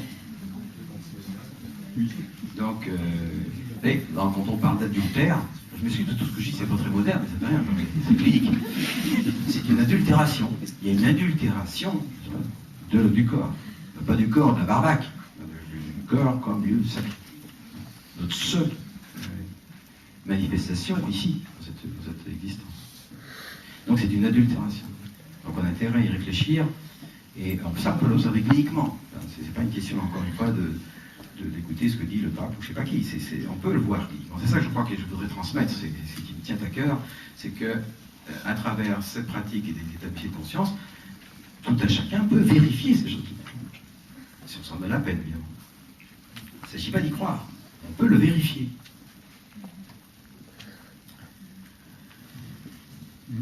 Alors le tabac, c'est un très bon aliment pour les tabacs fumés. Tabac en jus, ça les fait chasser, ça les envoie un peu au diable, j'allais dire. Mais alors tabac fumé alimente. Donc on peut voir chez certains tabagismes compulsifs, n'est-ce pas, une alimentation des gens qui sont pris par des entités qui les obligent à fumer. Alors tabac ou aussi cannabis. Alors tabac, énergie très masculine, n'est-ce pas? Cannabis, énergie féminine. C'est pour situer la chose rapidement. Alors une attraction pour le morbide, je vous ai raconté ça, hein, donc il va, tout ce qui, le sujet qui est pris, qui peut être infesté, va aller voir les films d'horreur, va aller voir tout ce que j'ai raconté tout à l'heure. Il a une espèce de délectation, n'est-ce pas? Délectation pour ces choses-là. Donc tout ça évidemment ne faisant que augmenter les portes ouvertes, afin d'ouvrir les portes encore un peu plus aux infestations d'ordre psychique, d'ordre spirituel, d'ordre physique. Donc on trouve des gens, c'est vraiment le zoo, quoi. Vraiment, il y a du monde, hein. Et ça prend du temps quand même. Donc on peut faire face quand même, on peut répondre à ces choses-là par un certain nombre de recettes. Donc je vous l'ai dit rapidement, parce que je ne veux pas trop allonger les choses. Évidemment la purgation rituelle. La purgation rituelle, alors le rituel est très important, j'insiste sur cette dimension du rituel. c'est la porte, c'est le sas entre ce monde-ci et le monde autre. Et le rituel doit être enseigné par le monde autre. Le rituel n'est pas une création esthétique que je fais à ma sauce parce que j'aime bien, je sais pas, alors je mets les Pink Floyd, un peu d'un bâton d'encens, et puis, je sais pas, enfin les autres. Mais bon, ça c'est pas du rituel. Ça c'est, bon, si c'est un mini-rituel, quoi. Mais le vrai rituel est opératoire par lui-même. C'est pas simplement un contexte sympathique dans lequel on se relaxe, et puis c'est sympa, qu'on est entre copains, tout ça. Non, c'est une technologie. Alors je dis, moi, les rituels sont toujours efficaces. Ça dépend en quel sens. Donc si c'est pas bien fait, c'est efficace dans le mauvais sens. On ne peut pas s'amuser. Alors les rituels doivent être enseignés. Alors ils sont enseignés soit par la tradition, enseignés à travers un processus initiatique de la personne elle-même. Il va être revérifié et validé par ses accompagnants, par ses maîtres ou par les personnes qui l'enseignent. Et il est imposé par les instruments qui sont ceux qu'on utilise. C'est-à-dire que si on prend une plante, par exemple l'ayahuasca ou le tabac, ce sont des plantes médicinales, et l'énergie même de la plante, sa structure, sa madre, justement, sa matrice, son esprit, impose une certaine conduite. Si on veut conduire un véhicule, on ne conduit pas un vélo, on conduit un 20 tonnes, parce qu'on ça nous impose une certaine conduite. Donc chaque plante ou chaque instrument thérapeutique nous impose une certaine conduite. Donc les rituels ne peuvent pas être inventés. Ils peuvent être transmis, ils peuvent être élaborés progressivement. C'est très complexe, il faut faire attention, parce que si on fait mal, on peut faire mal aux autres. On peut se faire mal à soi-même. Donc il y a toute une question très importante sur le rituel, parce que maintenant il y a énormément de propositions dans ce domaine-là aussi, dans le marché du spirituel de l'heure actuelle, on trouve tellement de choses. L'utilisation des parfums, des encens, de tout ce qu'on appelle en fait les élémentaux, alors les huiles, les encens, le sel, l'eau, qui peuvent être utilisés, toujours avec, là encore, des rituels. Un certain nombre de réparations, je vous ai parlé par exemple des réparations pour les enfants non-nés, aux enfants avortés, fausses couches, avec des rituels de reconnaissance. Donc on admet celui qui a été oublié, on le réadmet dans la famille, on le reconnaît, on lui donne un nom. Tout ce que les techniques de jeûne, silence, on trouve dans toutes les traditions, qui sont justement des désaturations sensorielles par rapport à cette espèce de saturation dont je parlais précédemment. Donc il y a besoin de se nettoyer au niveau de tous les sens. Alors ce qui est important, je pense aussi, c'est de signaler que nous avons tous des mécanismes naturels de réparation spirituelle. On a tous des mécanismes. Si on se coupe, il faut un peu d'hygiène, mais ça guérit tout seul. C'est le processus de cicatrisation, on ne domine pas psychiquement, on ne sait pas comment ça marche, et voilà, ça se fait quand même. Il n'y a pas besoin de connaître, n'est-ce pas? Alors, il faut avoir un minimum d'hygiène, quoi. Alors, sur le plan psychique, c'est la même chose, sur le plan spirituel, c'est la même chose. Il y a, heureusement, des mécanismes de réparation spirituelle qui sont, je dirais, naturels. Encore faut-il avoir une hygiène spirituelle, comme il faut avoir une hygiène physique. Alors, l'hygiène spirituelle, moi, je la dirais en deux mots. C'est, encore une fois, un peu... Il s'agit de renoncer à quelque chose et de se prononcer pour quelque chose. Donc, tout travail de réparation, tout travail thérapeutique, dans le sens spirituel, tout travail initiatique, dans le sens fort, sur le plan spirituel, encore une fois, suppose des étapes où il y a ce double mouvement du renoncement. Alors, renoncer à quoi? Renoncer essentiellement à la tristesse, au désespoir et à l'esprit de la mort. La tristesse, on en a tous, et parfois c'est normal, et c'est sain d'avoir la tristesse quand on a un événement familial, on a perdu un proche, etc. Ça c'est normal, mais on traverse cette tristesse. Mais c'est renoncer à s'installer dans la tristesse. Renoncer à s'installer dans le désespoir. Et ça c'est de l'ordre de la volonté libre. Il faut insister sur le fait que dans la nature humaine, nous avons une volonté. Parce que si on attend d'aller mieux, d'avoir l'argent, les femmes, etc., pour être joyeux, ça dépend de l'extérieur. C'est de l'ordre de la décision volontaire. Ça. On renonce au désespoir. Et ça, c'est renoncer à l'esprit de la mort. Parce que la tristesse, c'est comme un marais dans lequel on s'enfonce sous des sables mouvants. Si on y reste, c'est la mort. Donc il y a quelque chose de l'ordre de la décision. Alors je dis, c'est pas facile que quelqu'un est dans une dépression lui dire, il faut que tu renonces à la tristesse. Il faut quand même le dire. Et non, c'est pas une injonction comme ça qui suffit. Mais Mais c'est comme ça quand même qu'il faut arriver quand même à toucher ça. Et puis se prononcer. Donc on renonce à des choses. On renonce, il se passe partir, non, ça s'appelle la tristesse, dans le sens profond de la chose. Il y a beaucoup de choses à quoi renoncer. Et se prononcer. Alors on se prononce pourquoi? La grande médecine, c'est le pardon. Voilà. Alors c'est la même chose, c'est de l'ordre de la décision. Parce que si j'attends d'être en paix, n'est-ce pas, avec Pépé, Mémé, je ne sais pas quoi encore, avant de pouvoir la pardonner, ça ne sera jamais. Donc on décide de pardonner, n'est-ce pas, de manière volontaire. Et il faut revenir sur ce pardon constamment. Et puis il va s'installer. Et puis un jour, on peut vraiment pardonner, disons, le cœur, avec la paix du cœur. Mais c'est de l'ordre de la décision. Il faut vouloir pardonner à ceux qui nous ont fait du mal. Mais nos parents sont les personnes auxquelles on doit le plus de gratitude et auxquelles on doit le plus de pardon. Ils nous ont fait le plus de mal, et c'est ceux qui nous fait le plus de bien. Ils n'ont pas donné la vie, nous l'ont transmise. Parce que c'est pas eux qui donnent la vie. Donc on doit avoir une gratitude infinie pour nos parents, et on doit leur pardonner beaucoup parce que ils nous ont fait beaucoup de mal, sans le vouloir, bien sûr, la plupart du temps. Donc, ce sujet qui a cette infestation, cette transmission transgénérationnelle, n'est-ce pas?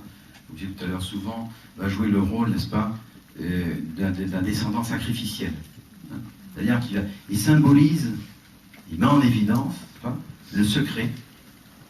Il donne à voir dans la manifestation, dans l'ordre du monde, hein, dans l'ordre de la manifestation, il va donner à voir ce qui est tu, ce qui est caché, ce qui est sous silence, ce qui est même oublié. Donc ce qui est de l'ordre des principes, ça se situe dans l'ordre des principes. Là on est dans l'inconscient, l'impensé, on est déjà dans l'ordre des principes, ça touche la dimension spirituelle. Mais ce serait une très grande erreur, à mon sens, de proposer ou d'offrir ou de réduire cet autre qui est infesté à une victime. Et je crois que c'est très important dans la thérapie, parce que si on opte pour cela, le pauvre garçon qui a hérité des choses épouvantables, le pacte de sang de l'arrière-grand-père, etc., on le transforme, n'est-ce pas, on ampute sa liberté spirituelle. Bon, la liberté, c'est ce qu'on définit comme être humain, et on a toujours un minimum de degré de liberté dans l'ordre de la volonté et dans l'ordre de l'intelligence. Parce que si on enferme l'autre là-dedans, ça c'est terrible. D'abord, il est déjà enfermé, parce qu'il est cloué comme un papillon là, avec tout ce qu'il a hérité. Et cette blessure que nous, on lui attribue, qu'on met plutôt en quelque sorte, peut se transformer, je sais pas, en colère, en vengeance, ou en refus de pardonner. Alors là, il est prisonnier à vie. Donc il faut arriver au pardon. Arriver au pardon. Alors moi, je crois que c'est important ça de refuser la victimisation, tout en connaissant évidemment les circonstances terribles parfois chez certaines personnes. Et que la décision suprême de chaque être humain, c'est une décision consciente. Nos vraies décisions fondamentales dans notre vie ne sont pas prises sous l'effet de l'ayahuasca ou de je ne sais pas quoi, ou dans des moments de transe, non. C'est pris là, dans la lumière du jour, la décision consciente. Pour moi, c'est fondamental, c'est-à-dire que c'est vraiment là qu'il y a l'instance qui décide. Dans la pensée ordinaire, dans la conscience ordinaire, c'est là qu'on décide les choses. Même si cette conscience est amputée, parasitée par des infestations, autre chose. C'est là que ça se décide. Et c'est important, pourquoi? Parce que sinon, si on a affaire à une victime, sacrificielle ou pas, eh bien, on l'enferme dans un destin. Ce serait dire à ce moment-là, vous êtes destiné, vous êtes prédestiné. D'ailleurs, de destiné, ça vient de destinare. En latin, c'est fixé ou attaché.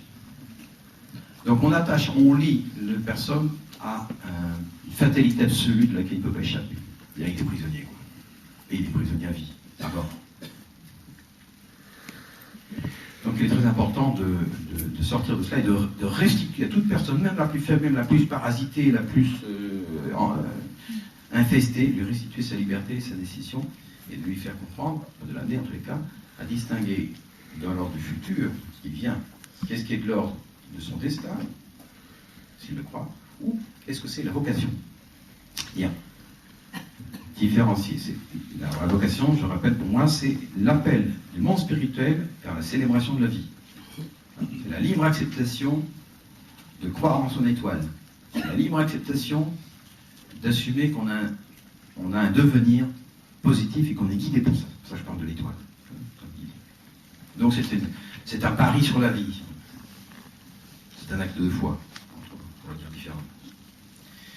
Donc chacun, dans notre situation dans le monde, n'est-ce pas, où nous sommes uniques.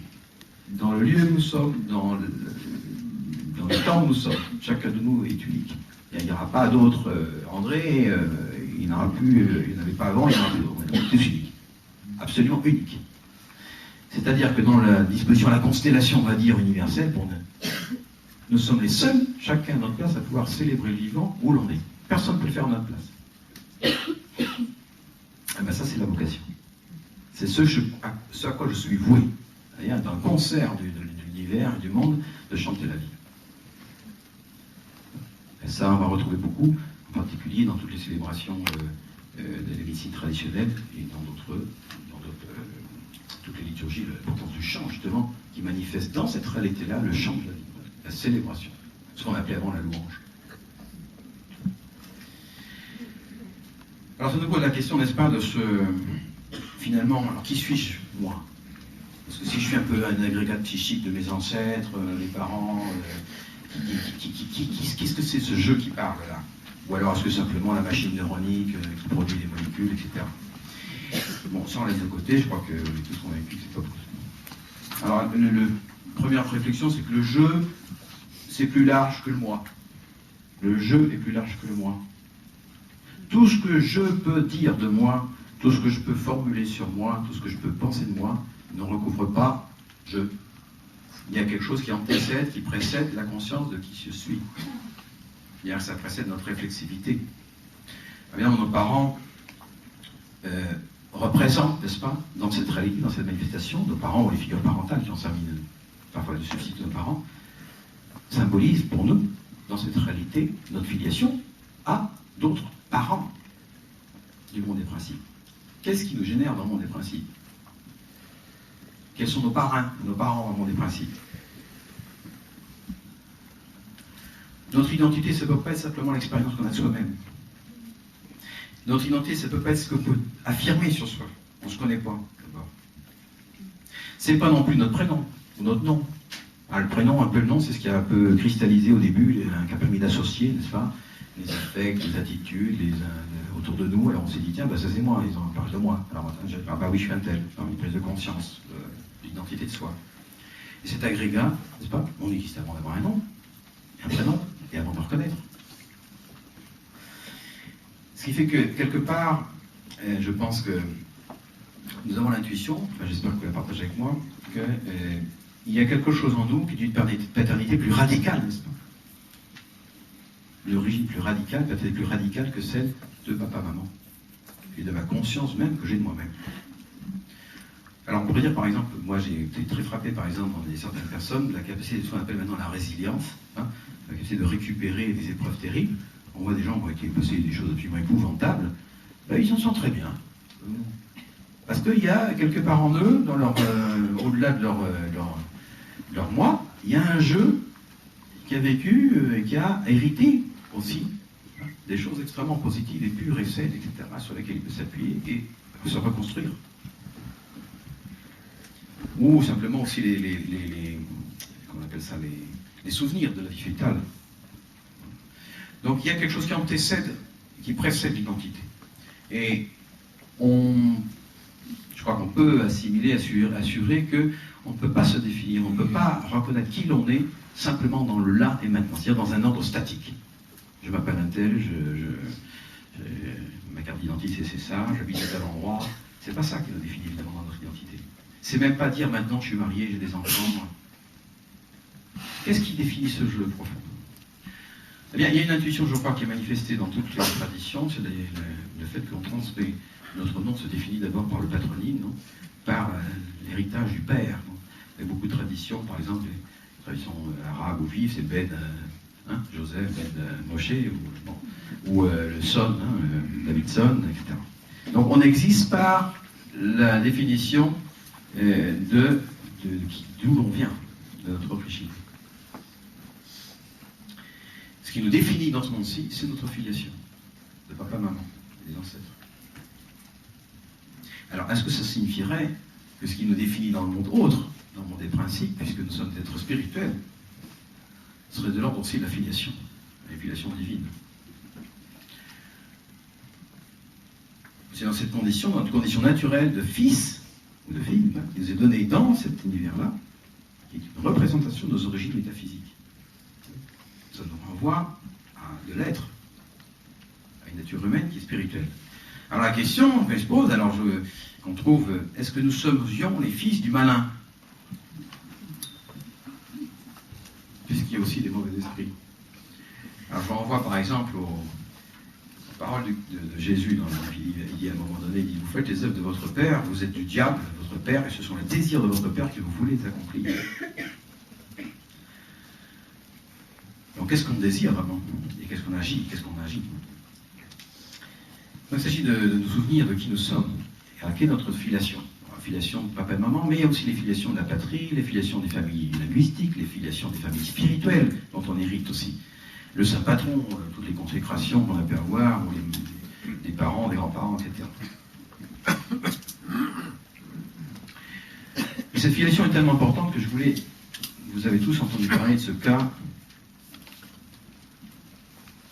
de ce jeune garçon, Vincent Humbert, qui était euthanasié par sa mère.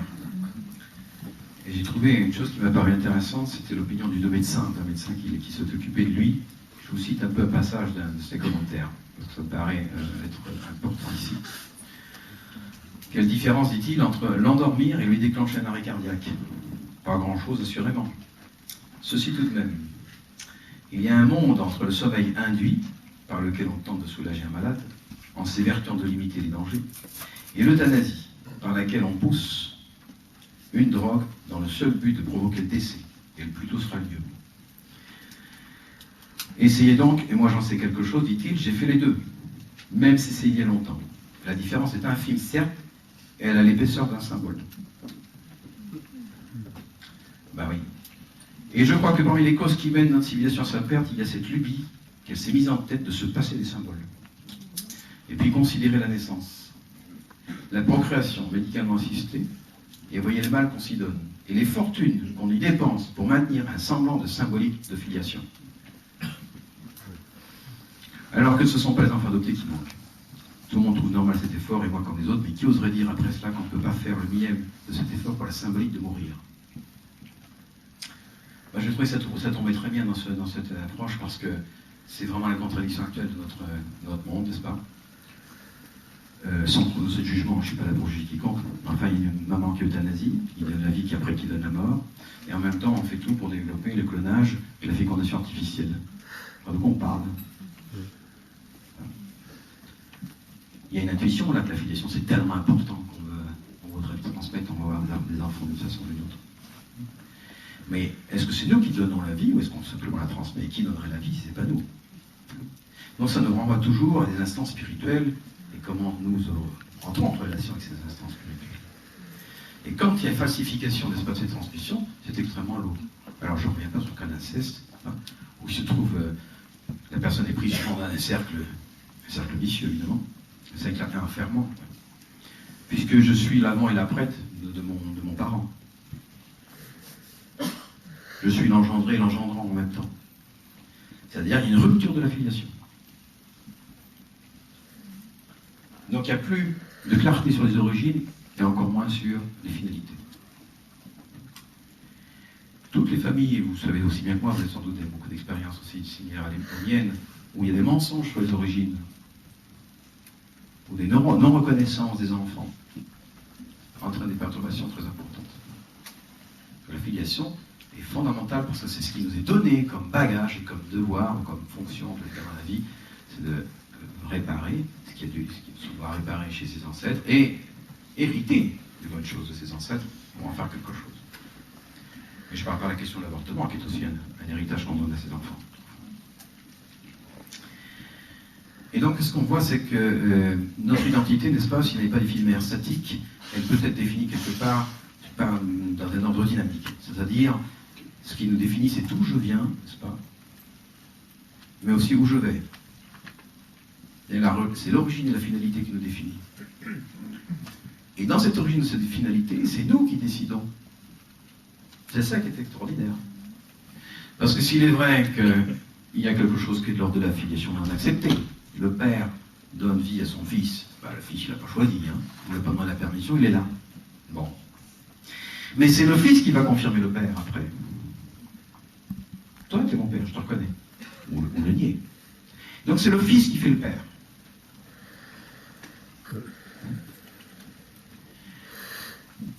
Donc la filiation implique qu'on s'assume libre de nous reconnaître fils. C'est un choix volontaire. On n'a pas choisi de venir physiquement, on peut choisir de reconnaître son père. Et cette même fonction qu'on applique dans la vie quotidienne, enfin dans l'ordre de manifestation, dans la famille, dans la constellation familiale, nous renvoie toujours, c'est ça qu'il faut comprendre, toute l'ordre de la manifestation nous renvoie toujours au monde des principes. Ça nous renvoie à quoi? Va-t-on assumer, est-on capable d'assumer, souhaite-t-on assumer notre filiation à un ordre divin transcendantal? Nous reconnaître fils du Père. Parce que si c'est pas ça, mais nous sommes au mieux des serviteurs et au pire des esclaves. On dit le démon n'a que des esclaves, il n'a pas d'amis, il n'a que des esclaves. Ça, je veux bien le croire. Je le crois d'ailleurs, comme ça. Et j'en vois un peu à cette question, vous savez, il y a cette parabole dans l'évangile du serviteur inutile. Alors il a fait tout le boulot, c'est parfait, il a fait tout ce qu'il fallait faire, et le Christ lui dit, c'est bien, tu es un serviteur inutile. Bon, c'est quand même pas normal. S'il a fait tout le boulot, pourquoi c'était serviteur inutile? Parce qu'il n'est plus dans l'utilitaire, il peut sortir de l'utilitaire. Dans un maître dans une maison, quand il y a un maître de maison, les gens qui sont dans la maison, c'est quoi? Soit ce sont des serviteurs, soit ce sont des fils. Donc nous sommes invités à passer de la servitude à la filiation. Et ça, c'est une décision personnelle. C'est un choix libre. Et qu'est-ce que c'est que le Père? Mais c'est celui qui fournit le sens et la parole fécondante. C'est ça essentiellement la fonction paternelle, qui est peut-être assumée par une femme. Quand je dis père et mère, vous avez compris que c'est des fonctions paternelles, pas forcément que d'un homme. Eh bien, je dis, moi, dans mon observation clinique, comme encore, je vais avoir mon expérience, la première fonction du père, ou la fonction paternelle, assumée parfois par des mères et par des grands-mères ou par des femmes, c'est de transmettre un sens à la vie. S'il n'y a pas de transmission du sens, s'il n'y a pas cette parole fécondante, on voit des personnes dramatiquement blessées. Il est nettement préférable d'avoir une éducation religieuse bancale, tordue, tout ce qu'on veut, mais d'en avoir une. Parce que si on n'en a pas, et ça c'est mon observation, quand je vois des personnes, maintenant c'est un peu la mode, quand il sera grand, il choisira. Alors on ne lui dit rien, on ne transmet rien. Eh bien, quand il est grand, il n'y a rien à choisir, mais il n'y a rien. Il y a un vide intérieur, absolu. Il n'y a rien sur lequel s'appuyer. Par contre, si on a eu une transmission religieuse même tordue, on peut batailler, on peut s'appuyer dessus, on n'est pas d'accord, enfin, on peut se construire, n'est-ce pas? Donc le plus grand drame, c'est de ne pas transmettre le sens de la vie. Il faut que les parents signalent à leur enfant que la vie, c'est pas que fonctionner. Ça ne veut pas dire forcément transmettre une religion. Mais lui dire, quelque part, dans les mots, dans les gestes, dans les attitudes, n'est-ce pas? Au-delà de ce qu'on vit, il y a autre chose, n'est-ce pas? Et ça fait sens. Il y a une cohérence dans tout ça. Alors si on n'a pas été nourri avec ça, ce sont des terres désertes. Bien, mon observation aussi, clinique, et je pense qu'il y a peut-être des gens qui ont fait la même observation, c'est qu'on trouve beaucoup, et sans faire allusion à notre ami Pierre Corré, beaucoup dans le monde psychiatrique. Moi j'ai été frappé de ça, de personnel dans le monde de la psychiatrie, qui sont des gens qui ont vraiment n'ont pas été fécondés par la parole du Père.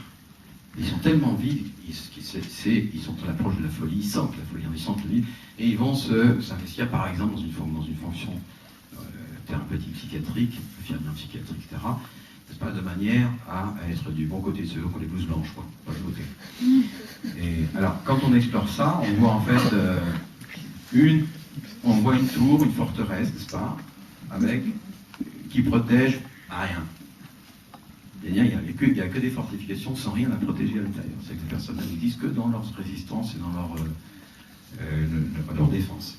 Enfin, il ne faut pas y toucher. Tant qu'on n'est pas capable d'aller semer à l'intérieur une petite graine et puis que ça pousse un peu. Et puis non. Parce que là, si on touche ces défenses-là, on peut faire beaucoup plus de tort que... Donc la transmission du Père, c'est la transmission du sens de la parole fécondante. C'est un sens fondateur de l'existence et puis de ses vicissitudes et de ses souffrances. Pourquoi souffrir? Donc ça nous renvoie en quelque sorte à un choix de la vie, vous voyez. Et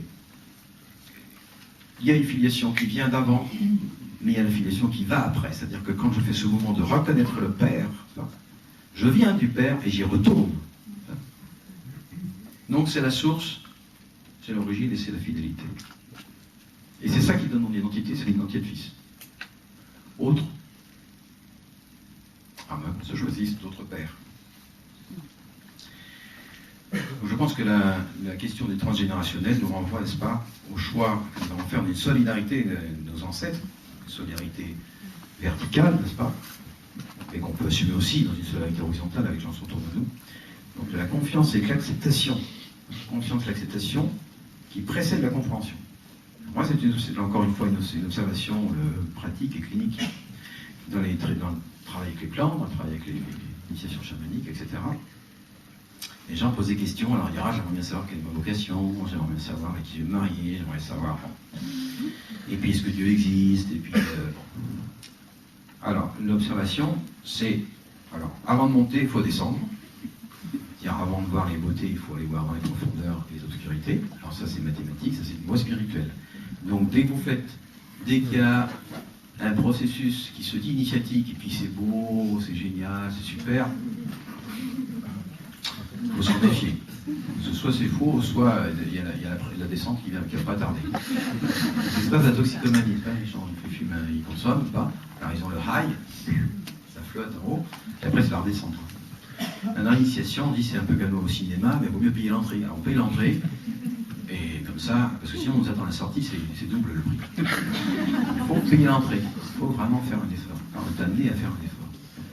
Et c'est là-dessus qu'il faut s'appuyer. Donc les chants, par exemple, quelle est la chose essentielle pour pouvoir vivre et s'en sortir dans la vie? Ben, c'est l'hardiesse. Il faut être hardi, les gars. Bien. Prendre la décision. Ben, on prend la décision sans savoir. Parce que si on attend de comprendre pour prendre la décision, on ne bougera pas, ça c'est sûr. Et c'est que quand on a pris la décision, quand on a fait le choix de la vie, ben, que les compréhensions viennent. C'est pas mauvais de comprendre, il n'y a pas interdit de comprendre, loin de là d'ailleurs. Ça ne s'oppose pas du tout à la raison. Mais il y a un ordre des choses. Et l'ordre des choses, c'est d'abord l'adhésion assumée, volontaire et libre, la confiance. Un acte de confiance, un acte de foi, un acte de confiance dans la vie. Que la vie gagne sur toute chose, gagne sur la mort.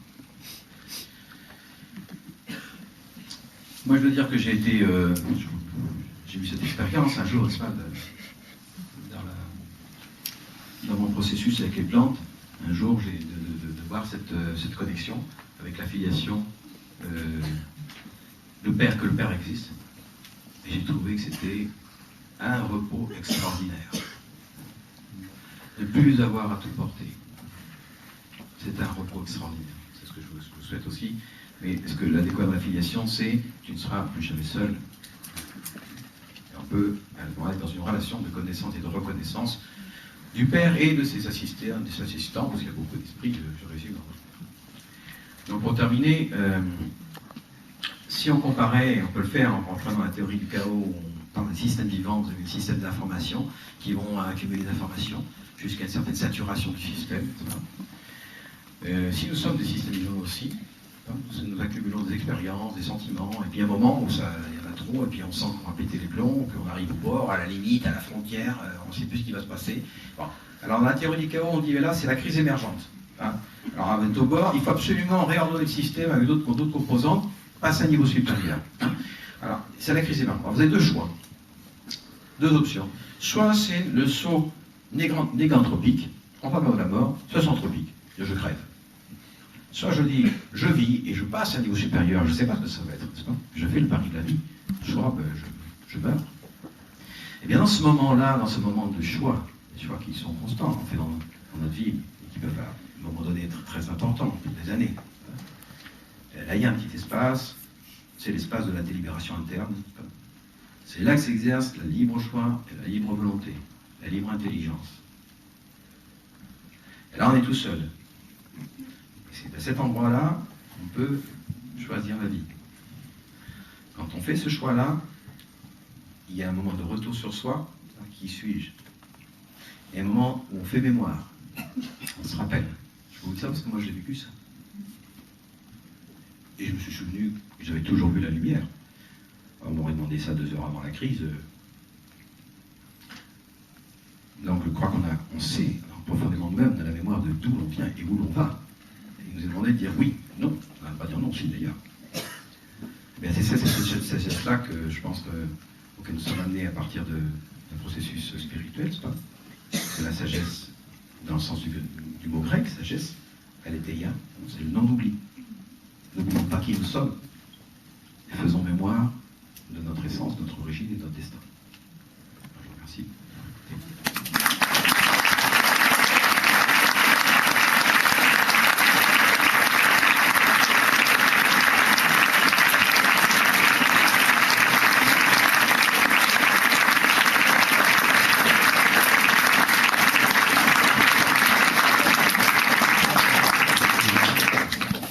Merci infiniment, Jacques, pour cette conférence absolument bouleversante.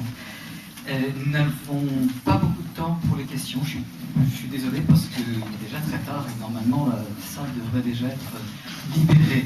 Donc on va juste prendre 5 minutes, pas plus, pour ceux qui auraient vraiment une question brûlante à poser à Jacques. Sûr? Oui. Vous pouvez le dire très fort? Je voulais savoir quand un secret de famille remonte dans la maman, par exemple. Est-ce que le fait d'en parler à ses enfants peut aider ou est-ce qu'il vaut mieux que... Ah, je crois qu'il faut tout dire. Alors peut-être trouver le moment, les circonstances, enfin pas forcément. Mais je crois qu'il faut tout dire, oui. Même si ce secret est traumatisant. Ah ben c'est toujours libérateur. Si c'est vrai, ça va être libérateur. Ça va être évidemment si on apprend. Je cite le cas d'un homme qui est venu il n'y a pas longtemps et qui a un Français qui est venu, mais d'origine vénézuélienne, entre autres sa mère vénézuélienne. Alors, il s'était toujours demandé dans sa vie, mais comme ça, pourquoi son père est allé vivre au Venezuela. Il n'avait pas d'explication. Il n'y avait pas d'explication familiale. Il y avait un silence là-dessus. Bon, il n'y pensait pas tous les jours, mais c'était là. Pourquoi le père est allé vivre au Venezuela? Il ne sait pas. Et son père, avant de mourir, lui a signalé, il a donné l'explication. Il m'a dit que pendant la guerre, il avait participé comme collaborateur nazi, je ne sais pas quoi, enfin, des atrocités, tout ça, et qu'il avait dû fuir le Venezuela. C'est un drame terrible, d'apprendre ça tout d'un coup à 50 ans. Mon père a fait ça. Alors, il était dans cette ambiguïté, son ambiance, c'est douloureux.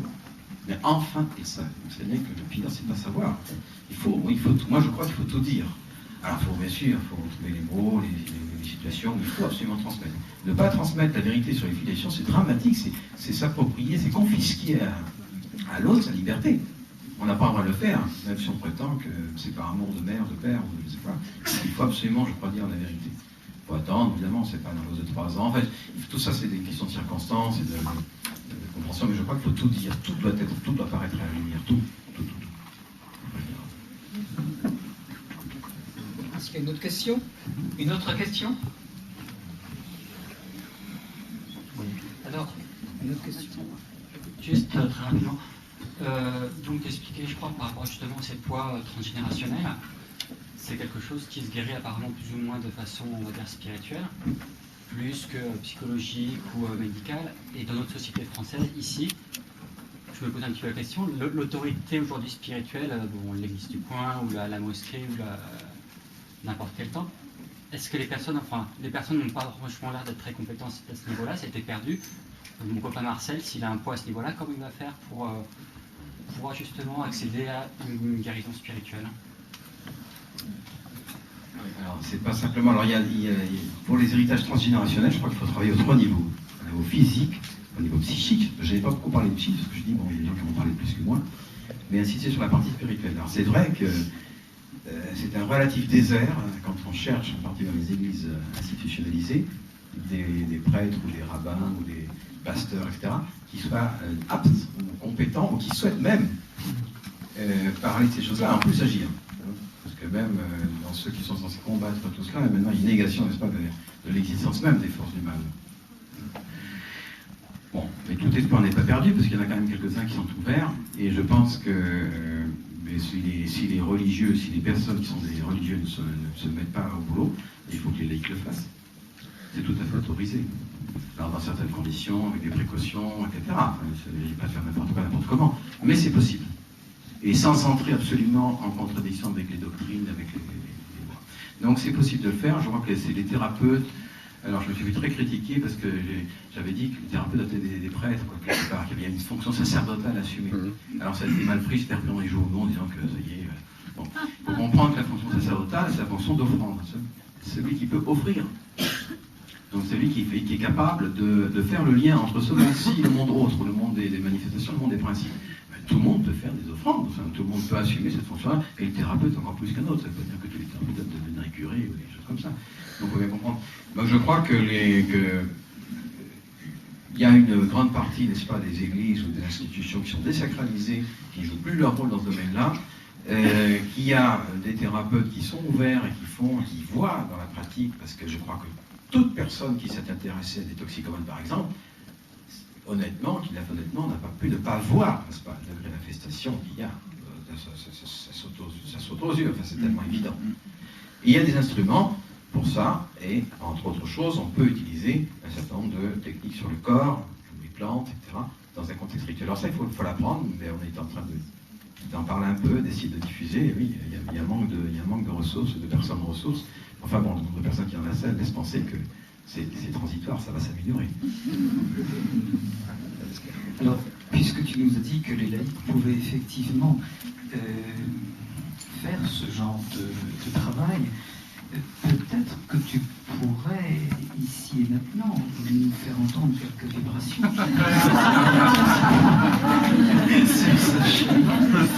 pour conclure cette conférence, par exemple. Donc, et nous conclurons là-dessus, si tu veux bien. Merci. Je vais avoir encore une fois. Essayer. C'est pas vraiment un contexte adéquat, mais ça fait.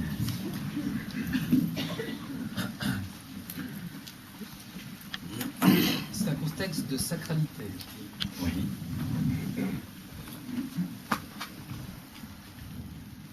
Alors, je vais faire un chant qui est utilisé dans les cérémonies, et en français. Les chants qui sont utilisés sont des chants qui sont inspirés, qui viennent dans des rêves. Ce chant-là, c'est un chant qui sert particulièrement pour traiter les blessures de l'enfance. Et donc, en particulier, les blessures, les enfants blessés par leurs héritages transgénérationnels.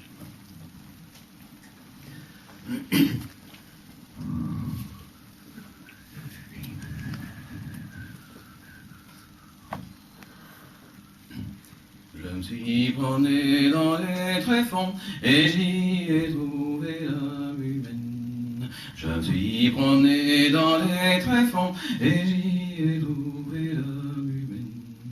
Là-haut j'ai trouvé la tristesse, j'ai trouvé aussi l'allégresse. Couleur de ciel, couleur de pluie, la joie effaçant tout ennui. Je me suis promené dans les tréfonds et j'y ai trouvé l'âme humaine. Je me suis promené dans les tréfonds et j'y ai trouvé l'âme humaine. Pour la noirceur de toute peine, j'ai trouvé aussi le soleil. Là-haut j'ai trouvé la colère, j'ai trouvé aussi le pardon. Je me suis promené dans les tréfonds et j'y ai trouvé l'âme humaine. Je me suis promené dans les tréfonds et j'y ai trouvé l'âme humaine. J'ai trouvé l'attrait du néant, j'y ai trouvé l'amour divin, j'y ai trouvé les espoirs vains, le puissant souffle de l'esprit. Je me suis promené dans les tréfonds et j'y ai trouvé l'âme humaine. Je me suis promené dans les tréfonds et j'y ai trouvé l'âme humaine. J'y ai trouvé l'aridité, j'y ai trouvé les greniers pleins, la sécheresse sur les blés, la bienfaisance de l'ondée. Je me suis promené dans les tréfonds et j'y ai trouvé l'âme humaine. Je me suis promené dans les tréfonds et j'y ai trouvé l'âme humaine. Blessure de toute maladresse, la méchanceté des passions, j'ai trouvé aussi la hardiesse, le cœur de toute guérison. Je me suis promené dans les tréfonds et j'y ai trouvé l'âme humaine. Je me suis promené dans les tréfonds et j'y ai trouvé l'âme humaine. J'y ai trouvé toute bassesse, suintant le fiel et le venin, le doux regard de la tendresse, illuminant l'esprit humain. Je me suis promené dans les tréfonds et j'y ai trouvé l'âme humaine. Je me suis promené dans les tréfonds et j'y ai trouvé l'âme humaine. Orgueil et folie de Narcisse, en ondes contemplant son reflet, chemin d'ivresse celui du Fils par sa docile humilité.